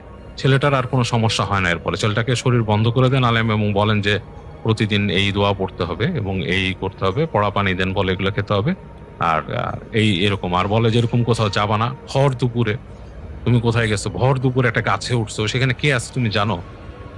দেয়ার are lots of unseen thing, মানে যেটাকে আমরা দেখি না, যেমন আমরা ভাইরাস দেখি না, সেরকম আমরা অনেক কিছুই দেখি না। হ্যাঁ, তো অনেক কিছুই আছে, অন্য ডিমেনশনে আছে, তুমি দেখো না। অনেক কিছু বোঝানো হয়, ভর দুপুরে ছাদে উঠতে নিষেধ করে, রাতে, এরকম অনেক কিছু তাকে লেসন দিয়ে তাকে বোঝায়। ছেলেটা আস্তে আস্তে ঠিক হয়ে যায়। আসসালামু আলাইকুম রাসেল ভাই, আশা করছি আপনি ভালো আছেন। রাসেল ভাই, আমি শাকিল আহমেদ, লালমনিরহাট জেলার প্রত্যন্ত একটি গ্রাম থেকে আপনাকে ঘটনা পাঠাচ্ছি। আর আজকে আমি যেই ঘটনাটা আপনার সঙ্গে শেয়ার করব, এই ঘটনাটা আজ থেকে প্রায় 30 বছর আগের একটা ঘটনা। তখন আমাদের গ্রামের যোগাযোগ ব্যবস্থা এতটাই খারাপ ছিল যে সন্ধ্যার পর এক জায়গা থেকে আরেক জায়গা যাওয়াটা খুবই দুষ্কর হয়ে পড়েছিল। মানুষ এক জায়গা থেকে আরেক জায়গায় যাওয়ার জন্য সাধারণত নৌকা বা ভ্যান গাড়ি ব্যবহার করতো, আর সেই ভ্যান গাড়িগুলো ঠেলে নিয়ে যাওয়া হতো আর কি। তো এমন একটা সময়ে আসলে এই ঘটনাটা আমি আমার দাদুর মুখ থেকে শুনেছিলাম। তো তিনি আর কি বলেছিল ৩০ বছর আগের ঘটনা। তো আমি কিভাবে পাবো? তো যাই হোক, আ মানে আমার দাদু যেভাবে বলে আরকি, বলেন যে একটা সন্ধ্যায় দাদুর একজন চাচাতো ভাই, উনি একজন ভালো মানুষ, খুবই ভালো মানুষ। উনি মৃত্যুবরণ করেন এবং তার মৃত্যুতে পুরো এলাকার মধ্যে একটা শোক বয়ে আসে। মানে লোকটা এত ভালো ছিল যে মানুষ তার জন্য আ মানে খুবই আফসোস করা শুরু করে দেয়। এবং সবথেকে ভয়ানক যেই বিষয়টা সেটা হচ্ছে যে ওই যে ওই বৃদ্ধ লোকটার একটা শেষ ইচ্ছা ছিল যে তাকে তার বাবার কবরের পাশে দাফন করতে হবে। কিন্তু এই যে তার বাবার কবরস্থান, এই কবরস্থানটা যেতে হলে আ আ মানে স্থলপথে প্রায় ৫ কিলোমিটার অতিবাহিত করতে হবে এবং নদীপথে একটা বিশাল বড় নদী পার হতে হবে। যেই নদীটা পার হতে আনুমানিক প্রায় ১ থেকে ১.৫ ঘন্টা সময় লাগে। আর রাসেল ভাই, আজ থেকে ৩০ বছর আগে তখন তো ইঞ্জিন চালিত ঐরকম নৌকা-টৌকা ছিল না। বইটা দিয়েই মানুষ যাতায়াত করত আরকি। যাই হোক, এই যে মানে মুরুব্বি সাহেবের যে শেষ ইচ্ছা ছিল তার বাবার পাশে তার দাফন করা, তো এইটা আসলে কেউ মানতেছিল না। বলতেছে যে এত রাতে এত দূর নিয়ে যাওয়া, সেখানে গিয়ে জানা মানে কবর দেওয়া, বিষয়টা তো মানে হয় না। আর দিনের বেলা হলে হতো, কিন্তু রাতের বেলা তো এটা সম্ভব না। অনেকেই প্রস্তাব দেন যে আচ্ছা তাহলে কালকে দিনের বেলাতেই নিয়ে যাওয়া হোক। কিন্তু তখনকার একটা নিয়ম ছিল, যখন মৃত্যুবরণ করবে তার কিছুক্ষণের মধ্যেই তাকে দাফন করে দিতে হবে। এই মানে জিনিসগুলোর ব্যবস্থা করতে যতক্ষণ সময় লাগে অতক্ষণের মধ্যে। মুরুব্বিরা বলে যে, "না, তাকে এত সময় দেওয়া যাবে না। সে আমাদের জন্য অভিশাপ করবে।" আর এই কারণ মানে এমন একটা অবস্থা হয় যে এমন পরিবেশ একটা তৈরি হয় যে লাশটা নিয়ে একদম মানে দ্বিধাদ্বন্দ্বের মধ্যে পড়ে যায় যে কি করবে, কি না করবে। তো যাই হোক, ওই যে সবাই মানে একটা ডিসিশন নিবে এরকম একটা ডিসিশনের মধ্যে সবাই যায় যে কি করা যায়, এটাকে নিয়ে কি করা যায়, সবাই একটা ভাবতে থাকে। তো যখন সবাই এরকম দ্বিধাদ্বন্দ্বের মধ্যে পড়ে যায়, তখন ওই মৃত ব্যক্তির একজন প্রিয় ভাজন ছিল, খুবই প্রিয় মানুষ, যার নাম হচ্ছে আব্দুর রশিদ মাঝি। তো ওই আব্দুর রশিদ মাঝি বলেন যে সে আমার অনেক প্রিয় মানুষ ছিল, যেহেতু সে সেখানে যাওয়ার আবদার করেছে, আপনারা সবাই চলুন আমরা সেখানেই নিয়ে যাব। কিন্তু কেউ আর কি যেহেতু রাজি হচ্ছে না, তো এই লাশটা নিয়ে যাওয়ার দায়িত্ব আমি নিজেই নিলাম। তো উনি কি করলেন? উনি বললেন যে আমি একাই যাব এবং আমার সাথে আমার যে একজন মানে মাঝি দিতে হবে এবং আর যারা আছে তারা আর কি যাইতে পারবে। তো রাসেল ভাই, এখানে একটু সমস্যা আছে, সেটা হচ্ছে যে লাশ নিয়ে কেউ যাইতে চাচ্ছে না। মানে সবাই লাশটা নিয়ে সবার অভিযোগ, সবাই আর কি এমনি যাইতে পারবে, কিন্তু লাশটা নিয়েই সবার অভিযোগ ছিল। তো আব্দুর রশিদ ভাই সেটার আর কি দায়িত্ব নেন এবং তিনি প্রায় রাত 12টার দিকে একদম রওনা দেন সেই যে গন্তব্যস্থান যেখানে কবর দেওয়া হবে সেই দিকে গন্তব্য নেন। তো উনি যখন যাচ্ছিল, মানে স্থলপথে যখন যাচ্ছিল, তখন দূরের অনেকগুলো শিয়ালের ডাক শোনা যাচ্ছে। মাঝে মাঝে মানে আকাশে অন্ধকার হয়ে যাচ্ছে, মাঝে মাঝে চাঁদ দেখা যাচ্ছে, মাঝে মাঝে এমন কিছু শব্দ উনি শুনতেছেন, এই শব্দগুলো ওনার কাছে অনেক বেশি ভয়ের একটা অবস্থা তৈরি করতেছিল। কিন্তু ওনার ভিতরে যে ভালোবাসা ছিল সেই মুরব্বির জন্য, সেই ভালোবাসার জোরে উনি ওনাকে নিয়ে যাচ্ছেন। তো যখন স্থলপথ শেষ হলো, তখন সবাই সবার মতো নৌকায় মানে যাওয়া শুরু করলো। নৌকায় যাবে এবং ওই যে আব্দুর রশিদ ভাই যে আছে, উনি একটা নৌকার মধ্যেই শুধু মাঝি, উনি আর লাশটা নিয়ে উনি যাবেন। নৌকাটা ছিল একদমই কাঠের, মানে অনেক পাকাপোক্ত, শক্ত, এবং কাফনের কাপড়টা যে ছিল সেই কাফনের কাপড়টাতে প্রথমে হচ্ছে মানে কাফনের কাফন পরানো হয়েছে, তার উপরে মানে কি বলে ওই পলিথিন দিয়ে ভালো করে মানে বেঁধে রাখা হয়েছে যেন কোনো রকম সমস্যা না হয়।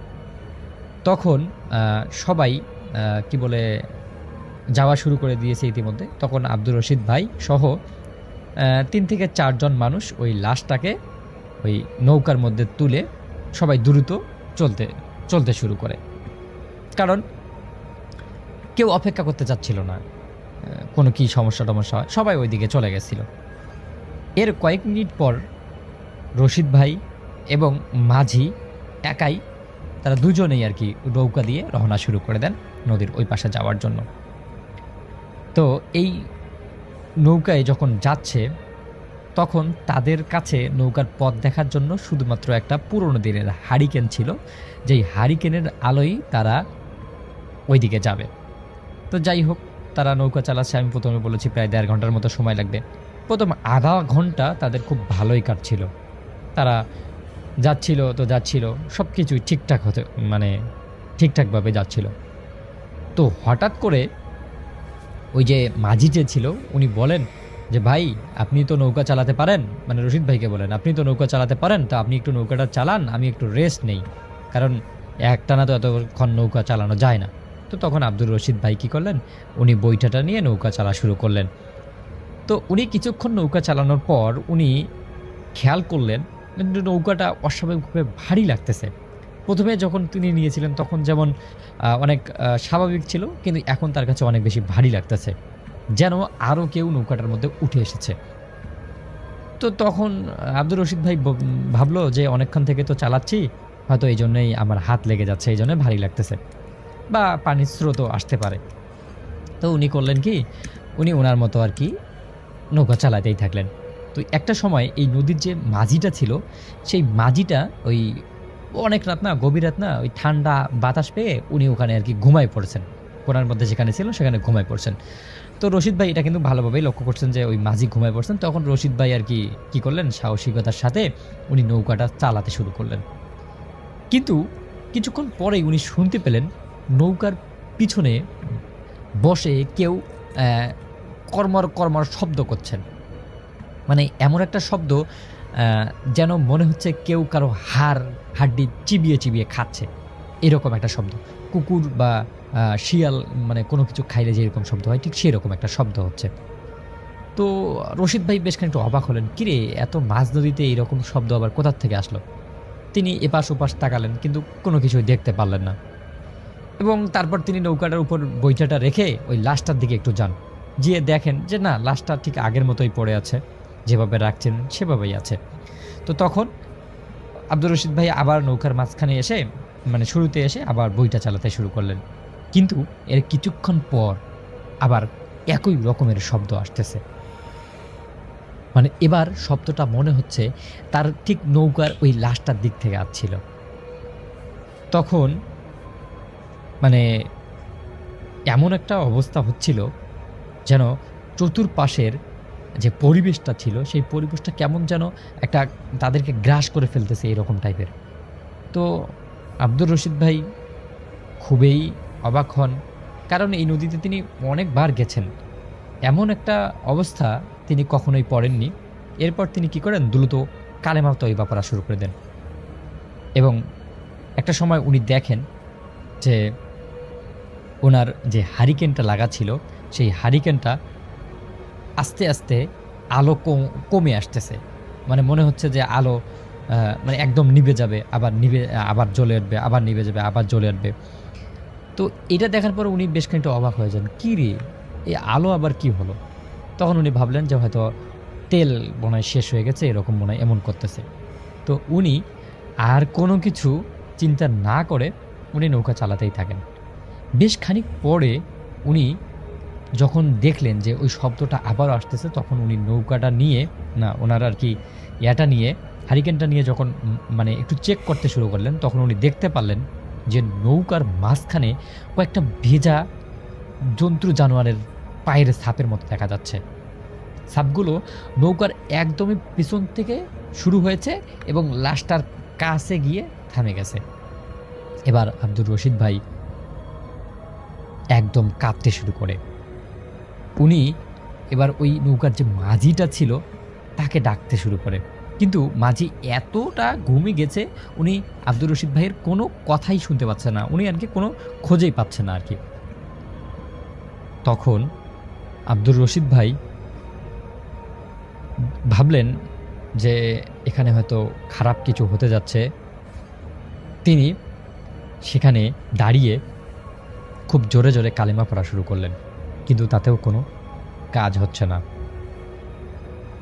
রশিদ মিয়া মানে আব্দুর রশিদ ভাই একটা সময় তিনি লক্ষ্য করেন যে তার শরীরটা কেমন যেন অবশের দিকে হয়ে যাচ্ছে, তিনি কোনোভাবেই নড়াচড়া করতে পারছেন না।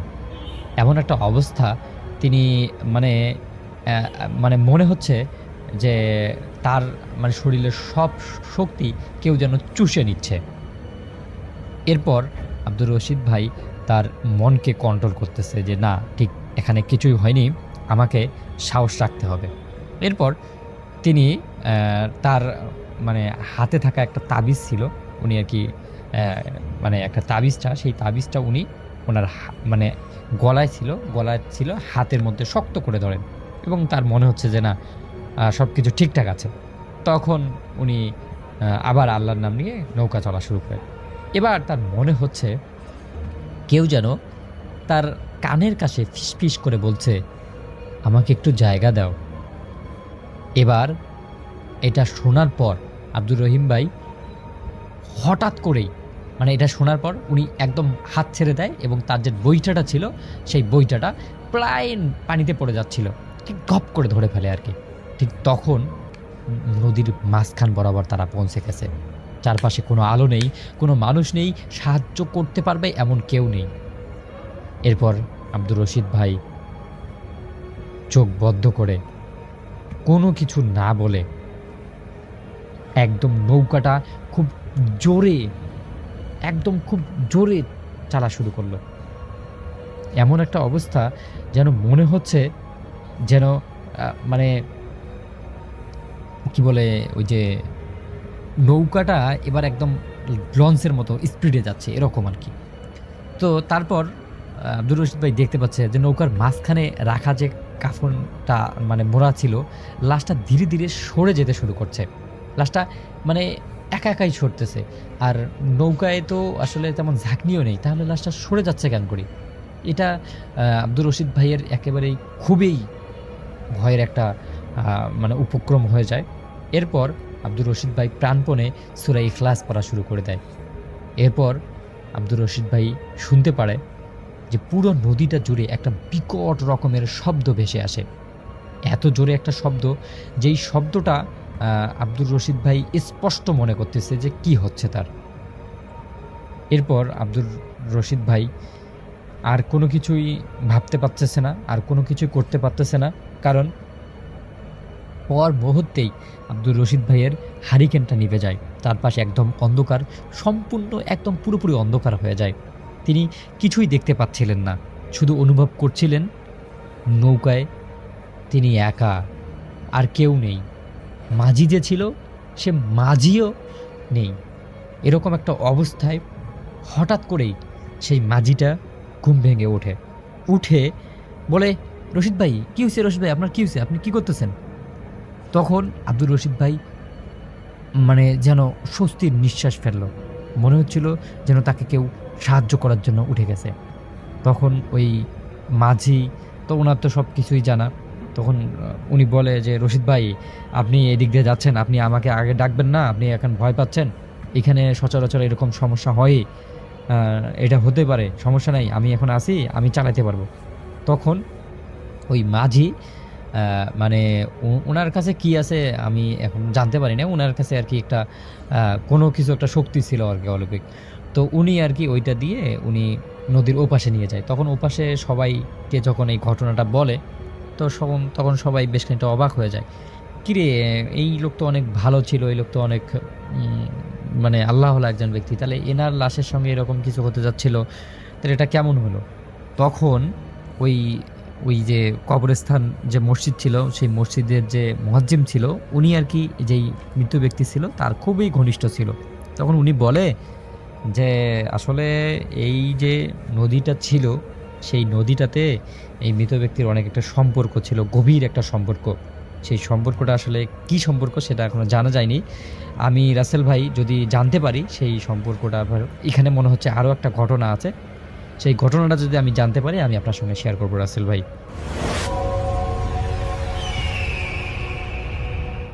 7/4/2015 ঘটনা, অর্থাৎ 7ই এপ্রিল 2015 ঘটনা। সেদিন আমি খুবই খুশি ছিলাম, কারণ হলো ঢাকায় আমাদের নতুন বাড়ি বানানো হচ্ছিল।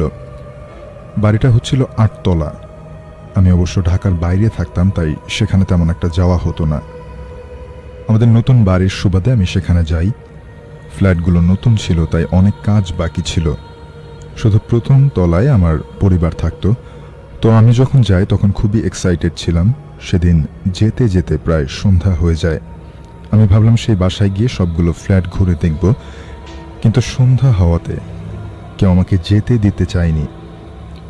বলল যে নতুন বাড়ি আর সন্ধ্যা যে কোনো সমস্যা হতে পারে, এখন যেতে হবে না। আমি এসব বিশ্বাস করতাম না। তখন ভাবলাম তাদেরকে না জানিয়ে যাব। যেই ভাবা সেই কাজ। আমি একটি টর্চ লাইট হাতে বের হলাম, কারণ তখন ফ্ল্যাটগুলোতে বিদ্যুৎ দেওয়া হয়নি, তাই অন্ধকার। আমি ফ্ল্যাটের উপরে উঠছি আর টর্চ মেরে দেখছি কোথায় কি আছে। দেখতে দেখতে আমি যখন শেষ তলায় উঠলাম তখন আমার কেমন যেন একটা অস্বাভাবিক লাগতে শুরু করলো আর ভয় লাগতে শুরু করলো। যদিও এসব বিশ্বাস করতাম না, তারপরেও একটা অজানা ভয় আমার মধ্যে কাজ করছিল। আমি ব্যালকনিতে টর্চ মেরে দেখছিলাম। হঠাৎ মনে হলো কেউ একজন আমার পেছনের দিক দিয়ে রুমে ঢুকলো। আবছা আলোতে আমি স্পষ্ট দেখতে পেলাম। আমি সাথে সাথে জিজ্ঞাসা করলাম যে কে ওখানে, কিন্তু কোনো সাড়া পাইনি। আমি ভাবলাম হয়তো আমার কাজিনরা আমাকে ভয় দেখানোর জন্য এসব করছে। আমি ভয়ে ভয়ে টর্চ নিয়ে রুমের দিকে এগোতে থাকি। রুমে ঢুকে দেখলাম কেউ নেই। তখন আমার আরো বেশি ভয় লাগতে শুরু করলো। আমি 3-4 বার আমার কাজিনের নাম ধরে ডাকি, কিন্তু কোনো জবাব পেলাম না। পরক্ষণেই মনে হলো কেউ আবার ছাদের দিকে উঠে গেল। আমি টর্চ হাতে নিয়ে ছাদের দিকে উঠতে গেলাম। ছাদে টর্চের আলো পড়তে দেখলাম আমার কাজিনের মতো কেউ একজন দাঁড়িয়ে আছে, একদম ঠিক ছাদের কোনায়। আমি তার দিকে পা বাড়াতেই এক মুহূর্তের জন্য টর্চ লাইটটা হঠাৎ বন্ধ হয়ে গেল এবং বন্ধ হয়ে জ্বলে ওঠে। সেখানে আলো পড়তে আমি দেখি যে সেখানে সে নেই। ভাবলাম আমাকে ভয় দেখানোর জন্য হয়তো লুকিয়ে আছে। আশেপাশে বিল্ডিংয়ের আবছা আলো পড়ছে। ছাদে যে যদি পালিয়ে যায় তবে তাকে দেখার কারণ। যতটুকু আলো পড়ছিল তাতে কেউ যদি নড়াচড়া করে তবে তাকে বোঝা যাবে, কিন্তু না, হঠাৎ যেন মিলিয়ে গেল। আমি যুক্তিতে হার মেনে আরো ভয় পেয়ে যাই। আমি ভাবলাম জার্নি করেছি, তাই হয়তো ক্লান্তিতে আজে বাজে এসব কল্পনা করছি। আমি ভাবলাম বিশ্রাম নিলে হয়তো ঠিক হয়ে যাবে। আমি চলে যাবার জন্য নিচে নামছি। যখন ছাদ থেকে সিঁড়ি বেয়ে ওই রুমের কাছে চলে এলাম তখন একটা শব্দ শুনতে পাই। একটা গোঙানোর আওয়াজের মতো একটা শব্দ। কেউ গোঙাচ্ছে আর কুড়মুড় শব্দ হচ্ছে। আমি ভাবলাম হয়তো কোনো বিড়াল হবে, ইঁদুর মারার জন্য এমন করছে। আমি টর্চ মেরে রুমে ঢুকতেই যা দেখলাম তাতে মনে হচ্ছিল যে আমার কলিজাটা ফেটে যাবে। আমি দেখলাম একজন মহিলার মতো, চুলগুলো উস্কো খুস্কো, পরনে সাদা ড্রেস, চেহারাটা ছিল বিশ্রী। আগুনে পুড়লে যেমনটা হয় ঠিক তেমন। চেহারা থেকে চামড়া ও মাংস পচে গলে ঝুলে আছে, আর সেখান থেকে দুর্গন্ধ বের হচ্ছে। আমি দেখলাম সে নিজের হাতের মাংস ও হাড় নিজে চিবিয়ে খাচ্ছে। আমি টর্চ মেরে যখন দেখলাম তখন সে আমার দিকে ঘুরে একটা বিশ্রী হাসি দিয়ে তার সে খাওয়া হাতটা আমার দিকে বাড়িয়ে দিল। তার খাওয়া হাত দিয়ে রক্তের স্রোত বইছে, হাতের মাংসগুলো ছিঁড়ে ঝুলছে। আমি তখন ভয়ে নিথর হয়ে গেলাম। আমি চিৎকার করতে চাচ্ছিলাম প্রাণপণে, কিন্তু আমার গলাতে যেন কোনো শব্দই আসছিল না। মনে হচ্ছিল আমার পা অবশ হয়ে গেছে এবং আমি পালাতেও পারছিলাম না, চিৎকারও করতে পারছিলাম না। তখন আমি জ্ঞান হারাই। যখন আমার জ্ঞান ফেরে আমি আমার আম্মার রুমে ছিলাম। আমি জিজ্ঞাসা করাতে তারা বলল যে আমার চিৎকার শুনে তারা উপরে গিয়ে দেখে যে আমি অজ্ঞান অবস্থায় ওই রুমের দরজার সামনে পড়েছিলাম। সেখান থেকে আমাকে নিয়ে আসা হয়। আমাকে জিজ্ঞাসা করা হলে আমি তাদেরকে ঘটনাটা শেয়ার করি। তখন দাদা বললেন যে পাশের বাসায় এক লোক কালো জাদু চর্চা করে, তার কাছে নাকি এসব খারাপ জিনিসরা আসে আর এসব অন্ধকার জায়গায় ঘুরে বেড়ায় আর সুযোগ পেলেই মানুষকে ভয় দেখিয়ে ক্ষতি করে। এরপর থেকে সন্ধ্যা তো দূরের কথা, আমি দিনের বেলায়ও ছাদে যেতাম না। আর যদিও মিলাদ পড়ানোর পর এখন কোনো সমস্যা হয় নাই, আজও সেই মুহূর্তের কথা মনে পড়লে আমার গা শিউরে ওঠে। লাশবাহী অ্যাম্বুলেন্স বা গাড়ির সাথে ঘটে যাওয়া অনেক ভয়ঙ্কর ঘটনাই আমরা প্রায়ই শুনি, কিন্তু আজকে আমি আপনাদের সাথে শেয়ার করব এমন এক লাশবাহী অ্যাম্বুলেন্সের সাথে ঘটে যাওয়া ঘটনা, যে ঘটনায় অবাক করা বা চমকে দেওয়া ব্যাপারটা হলো এক্ষেত্রে অ্যাম্বুলেন্স না, বরং একটা জায়গা। সেই জায়গাটা যখনই কোনো লাশবাহী অ্যাম্বুলেন্স বা গাড়ি অতিক্রম করে, তখনই সেই গাড়ি বা অ্যাম্বুলেন্সের সাথে ঘটে যায় রোমহর্ষক কিছু ঘটনা। তো গত মে মাসে আমার বড় খালাতো বোন রেবেকা আপুর হাজবেন্ড হার্ট অ্যাটাকে মারা যান। আমরা কয়েকজন দুলাভাইয়ের মরদেহটিকে নিয়ে একটা অ্যাম্বুলেন্সে করে যাচ্ছিলাম তার গ্রামের বাড়ি পটুয়াখালী জেলার কোন একটি গ্রামে দাফন করার জন্য। আমরা রাত 10টার দিকে ঢাকার বারডেম থেকে অ্যাম্বুলেন্সে রওনা দিই।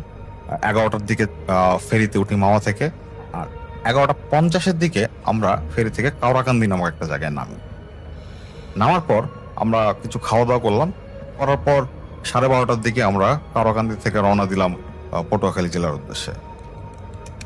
তো গাড়ি কিছুক্ষণ চলার পর হঠাৎ আমার মনে হলো যে গাড়ির নিচের অংশটা মানে রাস্তার সাথে ঘষা খাচ্ছে, 2বার ঘষা খেলো, এটা মানে আওয়াজ পেলাম আর কি। আমি দেখলাম যে কেউ কোনো কিছু বলছে কিনা বা কোনো ধরনের কেউ কিছু বোঝাচ্ছে কিনা। দেখলাম যে সবাই নর্মাল, কেউ কোনো কিছু বোঝাচ্ছে না।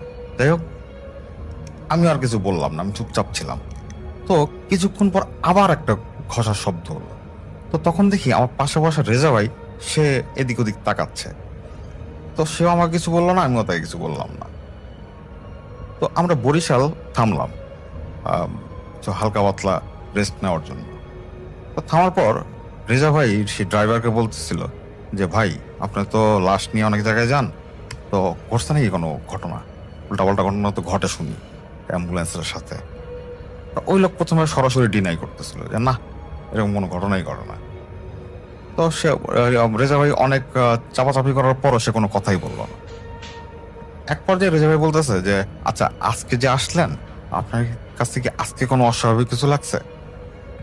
তো ততক্ষণে ড্রাইভারের সাথে মোটামুটি আমাদের একটা সখ্যতা হয়ে গেছে। তো সে বলা শুরু করলো যে হ্যাঁ ভাই, আজকে কাওড়াকান্দি থেকে যখন রওনা দিলাম তখন মনে হইতেছিল আমার গাড়িটা অনেক ভার হয়ে গেছে, এবং আমি যত স্পিড দিচ্ছি কিন্তু গাড়ির স্পিড উঠতেছে না।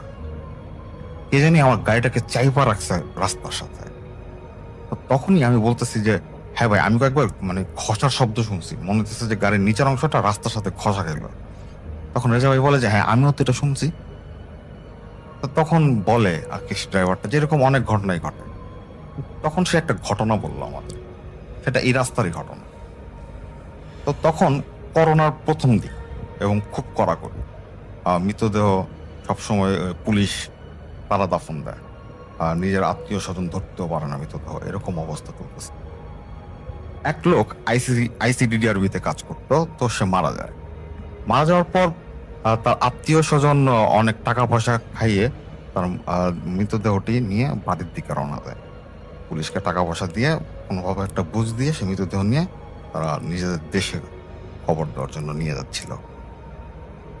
তো সে মৃতদেহটি ছিল একটা লাশবাহী ফ্রিজারে, আর যারা যাচ্ছিল লাশের সাথে তারা ছিল আরেকটা মাইক্রোতে করে পিছে। লাশবাহী ফ্রিজারে জাস্ট মৃতদেহটি ছিল, আর ছিল জাস্ট ড্রাইভার।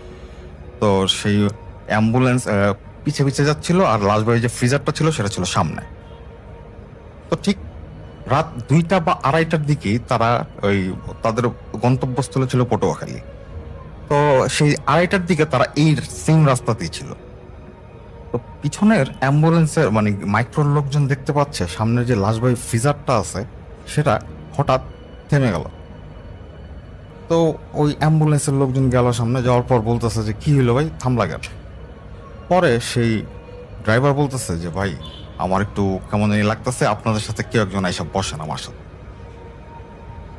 এই কথা বলার পর একজন এসে লাশবাহী ফ্রিজারের সাথে সেই ড্রাইভারের পাশে বসে, আবার চলা শুরু করে। ফ্রিজার আগে পিছে হচ্ছে মাইক্রো। এখন কতক্ষণ চলার পর হঠাৎ পিছনের অ্যাম্বুলেন্সের লোকজনদের মনে হচ্ছে যে সামনের যে ফ্রিজার, লাশবাড়ির ফ্রিজারটা আছে সেটা পাগলের মতো ছুটতেছে সামনে। তো ওরা অবাক হয়ে যায়। অবাক হয়ে যাওয়ার পর ওরা একটু স্পিড বাড়ায়, কিন্তু সামনের যে ফ্রিজারের যে স্পিড, সেই স্পিডে মানে পাগলের মতো স্পিড। এত স্পিডে গাড়ি চালানো কথা না, বা স্বাভাবিক অবস্থায় এরকম চালাবে না। তো সবাই অ্যাম্বুলেন্স থেকে ফোন দিচ্ছিল আর কি ওই ফ্রিজারে যে ছিল তার কাছে, ওই লাশবাড়ি ফ্রিজারের ড্রাইভারের পাশে যে ছিল। তো সে ফোনও ধরতেছে না, তো সবাই খুব টেনশনে। এক পর্যায়ে গৌরনদী নামক একটা জায়গায় এসে সেই ফ্রিজারটা থামে, লাশবাড়ির ফ্রিজার। আর সেই লোকজনও এসে ফ্রিজারটাকে ধরে মাইক্রোতে করে, জিজ্ঞেস করতেছে কি হইলো, তুমি এরকম পাগলের মতো চালিতেছিলে কেন, ঘটনা কি, তুমি তো অ্যাক্সিডেন্ট করতে কিছু খাইছো টাইছো নাকি, কি অবস্থা তোমার? তখন সে ড্রাইভারের পাশে থাকা লোকটা বলে যে ছিল আর কি ফ্রিজারে, বলে আমরা যা দেখছি এটা তো আমাদের ধারণাও নাই, আজকে যে বাইচা আসছি এটা হচ্ছে কপাল। কারণ তখন সে লোকটা বলে যে সে তো উঠলো ড্রাইভারের পাশে, তো ফ্রিজার নিয়ে গাড়ি চলছিল, হঠাৎ সে শুনতে পায় তার পাশের জানালায়, গাড়ির জানালায় কে জানি টক টক টক টক যেটা শব্দ করলো। তো সে তাকালে দেখলো যে কিচ্ছু না, পরে মনে করলো কোনো কিছু হয়তো বাড়িটা রেখেছে। এইভাবে যাচ্ছে, তো ও দেখতে পাচ্ছে যে ড্রাইভার খুব ভয় পাইতেছে। তো সে জিজ্ঞেস করতেছে ড্রাইভারের যে কিসের শব্দ শুনলাম এটা। ড্রাইভার কোনো কথা বলে না। কিছুক্ষণ পর সেই লোক আবার সেই টক টক টক টক শব্দটা শুনতে পাইতেছে।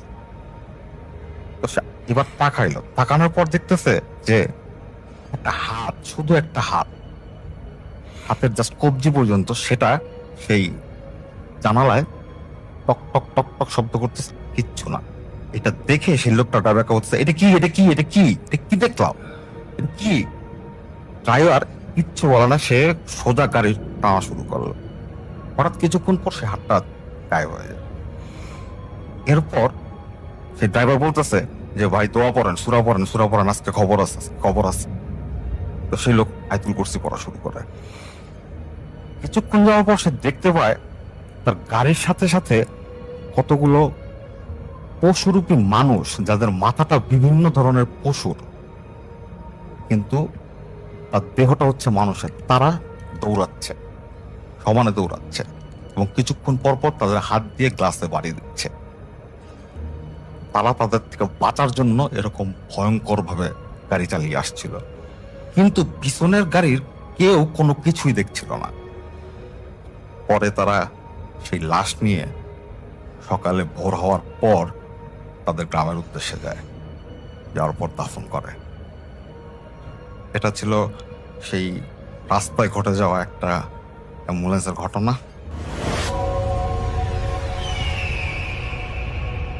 ঘটনাটা 1994 সালের। ঘটনাটা বলার আগে কিছু কথা বলে নিই। আমরা যখন ছোটবেলায় খাওয়ার সময় খেতে চাইতাম না এবং বিভিন্ন বায়না করতাম, তখন মায়েরা ভয় দেখিয়ে বলতো তাড়াতাড়ি খেয়ে নাও, নয়তো জুজু আসবে। এই জুজুকে নিয়ে আজকে সত্যি একটা ঘটনা শেয়ার করছি, যার ঘটনা, তার নাম অনির্বাণ।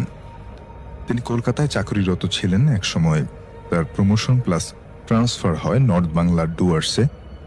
সেখানে সে একটি চা বাগানে ম্যানেজার পদে চাকরি পায়। 2-3 মাস পর সে তার স্ত্রী প্রিয়া এবং তার সন্তানকে সেই চা বাগানে নিয়ে আসে। সেখানে বিরাট বড় এক ব্রিটিশ আমলের বাংলোতে তারা ওঠে। চা বাগানের অফিসে প্রিয়া কতগুলো ভয়ঙ্কর মুখোশ দেখতে পেয়েছিল। একটা মুখোশ তার খুব পছন্দ হয়েছিল। প্রিয়া এই মুখোশটা নিতে চাইলে একজন গার্ড তাকে বলল, ম্যাম সাহেব, এই মুখোশটা একটা অপদেবতা, এটা নিয়েন না, এটা নিলে আপনার ঘরে সবসময় একটা না একটা সমস্যা হবে। তো প্রিয়া একজন এডুকেটেড মেয়ে, সে এইসব বিশ্বাস করে না। সে মুখোশটা নিয়ে বাড়ির লিভিং রুমে টানিয়ে রাখলো। তো একদিন দুপুরবেলা প্রিয়া তার বাচ্চাকে খাওয়ানোর চেষ্টা করছে, কিন্তু বাচ্চাটা কিছুতেই খেতে চাইছে না। এক সময় একটু রেগে গিয়ে প্রিয়া বলল, তাড়াতাড়ি খেয়ে নাও, না হলে কিন্তু জুজু আসবে। এই কথাটা বলার সাথে সাথেই একটা দমকা বাতাস জানালা দিয়ে তাদের বেডরুমে প্রবেশ করলো এবং প্রিয়া ফিল করলো তার কানের কাছে ফিস ফিস করে কেউ যেন বলল, জুজু আসবে, জুজু আসবে। এই কথা শুনে প্রিয়া একটু ভয় পেয়ে যায়, কিন্তু পরে মনের ভুল বলে এই বিষয়টাকে সে গুরুত্ব দেয় না। কয়েকদিন পরে আবারও প্রিয়া তার বাচ্চাটা কিছুতেই খেতে চাইছে না, কান্না করছে। তখন প্রিয়া ভয় দেখাতে বাচ্চাটাকে বলল, খেয়ে নাও না তো, জুজু আসবে। কিন্তু আবারও সে দমকা বাতাস ঘরে এলো, আর এইবার ফিস ফিস না করে একটু ক্লিয়ারলি বলল। প্রিয়ার কানের কাছে এসে কেউ যেন বলে গেল, জুজু আসছে, জুজু আসছে। এইবার প্রিয়া প্রচন্ড ভয় পায়। বিকেলে অনির্বাণ বাড়িতে ফিরলে প্রিয়া তাকে বলে যে ওই মুখোশটা সম্পর্কে গার্ডটা কি বলেছিল। অনির্বাণও এসব তেমন একটা বিশ্বাস করে না। প্রিয়া তখন দুপুরবেলা ঘটে যাওয়া ঘটনা বলতে লাগলো অনির্বাণকে। ঘটনা বলতে না বলতেই তারা দুজনেই শুনতে পায় কেউ উচ্চ স্বরে বলে উঠল, জুজু খাচ্ছে, জুজু খাচ্ছে। ঠিক তখনই বেডরুম থেকে একটি গ্লাস ভাঙার আওয়াজ আসে এবং তারা একটি কান্নার শব্দ শুনতে পায়। তারা দুজন দৌড়ে বেডরুমে যায় এবং গিয়ে যেই দৃশ্যটি দেখতে পায় সেটা দেখার জন্য তারা কোনোভাবেই প্রস্তুত ছিল না। তারা দেখল খাটের পাশে কটের উপরে দাঁড়িয়ে আছে একটা বিভৎস চেহারার প্রাণী, যার মুখের ভেতর ছিল প্রিয়ার বাচ্চার অর্ধেক বডি। প্রাণীটার চেহারাটা ছিল কিঞ্চিত নেকড়ে, কিঞ্চিত শেয়ালের মতো। পাগুলো ছিল লম্বা ও সরু, হাতের নখগুলো ছিল চিকন। সব মিলিয়ে ওর চেহারাটা ছিল ভয়ানক। প্রাণীটা প্রিয়া এবং অনির্বাণের দিকে এক নজর তাকিয়ে জানালা দিয়ে দৌড়ে বেরিয়ে গেল, আর সাথে সাথে বাচ্চাটার মৃতদেহটা নিয়ে গেল। এই দৃশ্যটা সহ্য করতে না পেরে প্রিয়া এবং অনির্বাণ দুজনেই সেন্সলেস হয়ে পড়ে গেল। এই ঘটনার পর তারা দুজনেই খুব ভেঙে পড়েছিল এবং তারা কলকাতায় চলে আসে। এর কয়েকদিন পরেই প্রিয়া আত্মহত্যা করে। তার আত্মহত্যাটা ছিল খুবই ভয়ানক, আর এই শোক সহ্য না করতে পেরে অনির্বাণ অনেকটা পাগল হয়ে যায়। নিজেকে সবসময় ঘরবন্দি করে রাখে, তবে তার মাঝে ছবি আঁকার একটা ঝোঁক বসে যায়। সে শুধু একটা ছবি বিভিন্নভাবে আঁকা শুরু করে, আর সেই ছবিটা ছিল জুজুর। আসসালামু আলাইকুম ডিয়ার লিসেনার্স, এতক্ষণ থেকে আমি আপনাদেরকে বেশ কয়েকটি ভয়ানক ঘটনা কিন্তু শোনানোর চেষ্টা করেছি। এই ঘটনাগুলোর মধ্যে সর্বপ্রথম আমি যে ঘটনাটি আপনাকে শুনিয়েছি, এই ঘটনাটি কিন্তু আমার কাছে সত্যি অনেক বেশি ভয় লেগেছে, কারণ এই ঘটনাটা কিন্তু বাস্তব এবং গ্রামের ভৌতিক একটা ঘটনা। তো প্রিয় লিসেনার্স, এই ঘটনাটি সহ আমাদের আজকের এপিসোডের বাছাই করা সেরা ভয়ানক ঘটনাগুলো আপনাদের কাছে কেমন লাগলো। সর্বপ্রথম যে ঘটনাটি যে আফরান ভাই আপনাদেরকে শুনিয়েছে, তারপরে রাসেল ভাই, আফরান ভাই, ডক্টর আলিফ, বাবু ভাই সহ আমি শাকিল আহমেদও বেশ কয়েকটি ঘটনা কিন্তু আপনাদের সঙ্গে শেয়ার করেছি। এই ঘটনাগুলোর মধ্যে ছিল গ্রামের ভৌতিক ঘটনা, শহরের ঘটনা, বাসা বাড়ির ঘটনা, ছিল অ্যাম্বুলেন্সের ঘটনা এবং ডাক্তারের কয়েকটি ঘটনা কিন্তু আমি দেওয়ার চেষ্টা করেছি। সব থেকে ভয়ানক যে বিষয়টা হচ্ছে, আমাদের আজকের এই এপিসোডের মধ্যে আমি শুধুমাত্র বাছাই করা সেরা গ্রামের ভৌতিক ঘটনাগুলো উপস্থাপন করার চেষ্টা করেছি। তো ঘটনাগুলো আপনাদের কাছে কেমন লাগলো সেটা কিন্তু অবশ্যই জানিয়ে যাবেন। আর যারা যারা আমাদের এই চ্যানেলটিতে নতুন এসেছেন তাদেরকে আমি রিকোয়েস্ট করব, আপনারা যদি একত্রিতভাবে অনেকগুলো ভয়ানক ঘটনা শুনতে চান, বাছাই করা সেরা ভয়ানক ঘটনা আপনারা শুনতে চান, তাহলে কিন্তু অবশ্যই আমাদের চ্যানেলটি ভিজিট করবেন। আমাদের চ্যানেলের প্রত্যেকটা এপিসোড, প্রত্যেকটা ভিডিওর প্রত্যেকটা ঘটনা অনেক বেশি স্পেশাল, ভয়ানক, মিস্টোরিয়াস এবং হরহর টাইপের অনেক ঘটনাই কিন্তু পাবেন যদি আপনারা আমাদের ভিডিওগুলো শোনেন। আর আপনাদের কাছে রিকোয়েস্ট থাকে, আপনারা যারা যারা এখনো পর্যন্ত আমাদের এই চ্যানেলটিকে সাবস্ক্রাইব করে রাখেননি, আমি আপনাদেরকে উদারত আহ্বান জানাবো, রিকোয়েস্ট করব চ্যানেলটিকে সাপোর্ট করবেন, একটা সাবস্ক্রাইব করবেন, পাশে আসা বেল আইকনটি অন করে রাখবেন। আজকের যদি ভিডিওটি আপনার কাছে ভালো লাগে তাহলে এই ভিডিওটিতে একটি লাইক করবেন, কমেন্ট করবেন এবং এই ভিডিওটি আপনার যে বন্ধুগুলো ভয়ানক ঘটনা পছন্দ করে, হরহর ঘটনা পছন্দ করে, ভয়ানক ফিল্ম বা ভয়ানক মুভিগুলো পছন্দ করে, তাদের কাছে কিন্তু আমাদের এই ভিডিওগুলো শেয়ার করতে পারেন। কারণ আপনারা জানেন আমাদের এপিসোডের প্রত্যেকটা ঘটনা কিন্তু স্পেশাল, অনেক বেশি ভয়ানক, অনেক বেশি বাছাই করা সেরা ঘটনা। তো প্রিয় লিসেনার্স, শেষ করব আমাদের আজকের এপিসোড, কিন্তু আবারও দেখা হচ্ছে আগামীকাল ঠিক রাত 10টায় ইনশাআল্লাহ। কারণ আমরা কিন্তু আমাদের এই চ্যানেলটিতে প্রতি রাত 10টার সময়ে ঠিক টাইমেই কিন্তু আসি আপনাদের জন্য ভিডিও নিয়ে, এবং এই ভিডিওগুলো কিন্তু অবশ্যই আপনাদের জন্য। আপনাদের রিকোয়েস্টের যে ঘটনাগুলো আপনারা শুনতে চান, তেমন গ্রামের ভৌতিক ঘটনা শুনতে চান, শ্মশান ঘটনা শুনতে চান, কবরস্থানের ঘটনা শুনতে চান, তারপর হচ্ছে হুজুরের মাদ্রাসার স্টুডেন্টদের ভয়ানক ঘটনা শুনতে চান, ঠিক আপনাদের পছন্দের কথাগুলো মাথায় রেখেই কিন্তু আমরা ভিডিও তৈরি করে থাকি। তো প্রিয় লিসেনার্স, আজকে আর বেশি কিছু বলছি না, আবার দেখা হচ্ছে আগামীকাল ঠিক রাত 10টার সময় ইনশাল্লাহ। ততক্ষণ পর্যন্ত সবাই ভালো থাকবেন, সুস্থ থাকবেন। আপনাদের সবার মঙ্গল এবং সুস্বাস্থ্য কামনা করে আমি আমার নিজের জন্য দোয়া চেয়ে আজকের মতো বিদায় নিচ্ছি। আবার দেখা হচ্ছে আগামীকাল ঠিক রাত 10টায় কাটায়। সবাই ভালো থাকবেন ইনশাআল্লাহ। দেখা হচ্ছে আবার। আল্লাহ হাফেজ।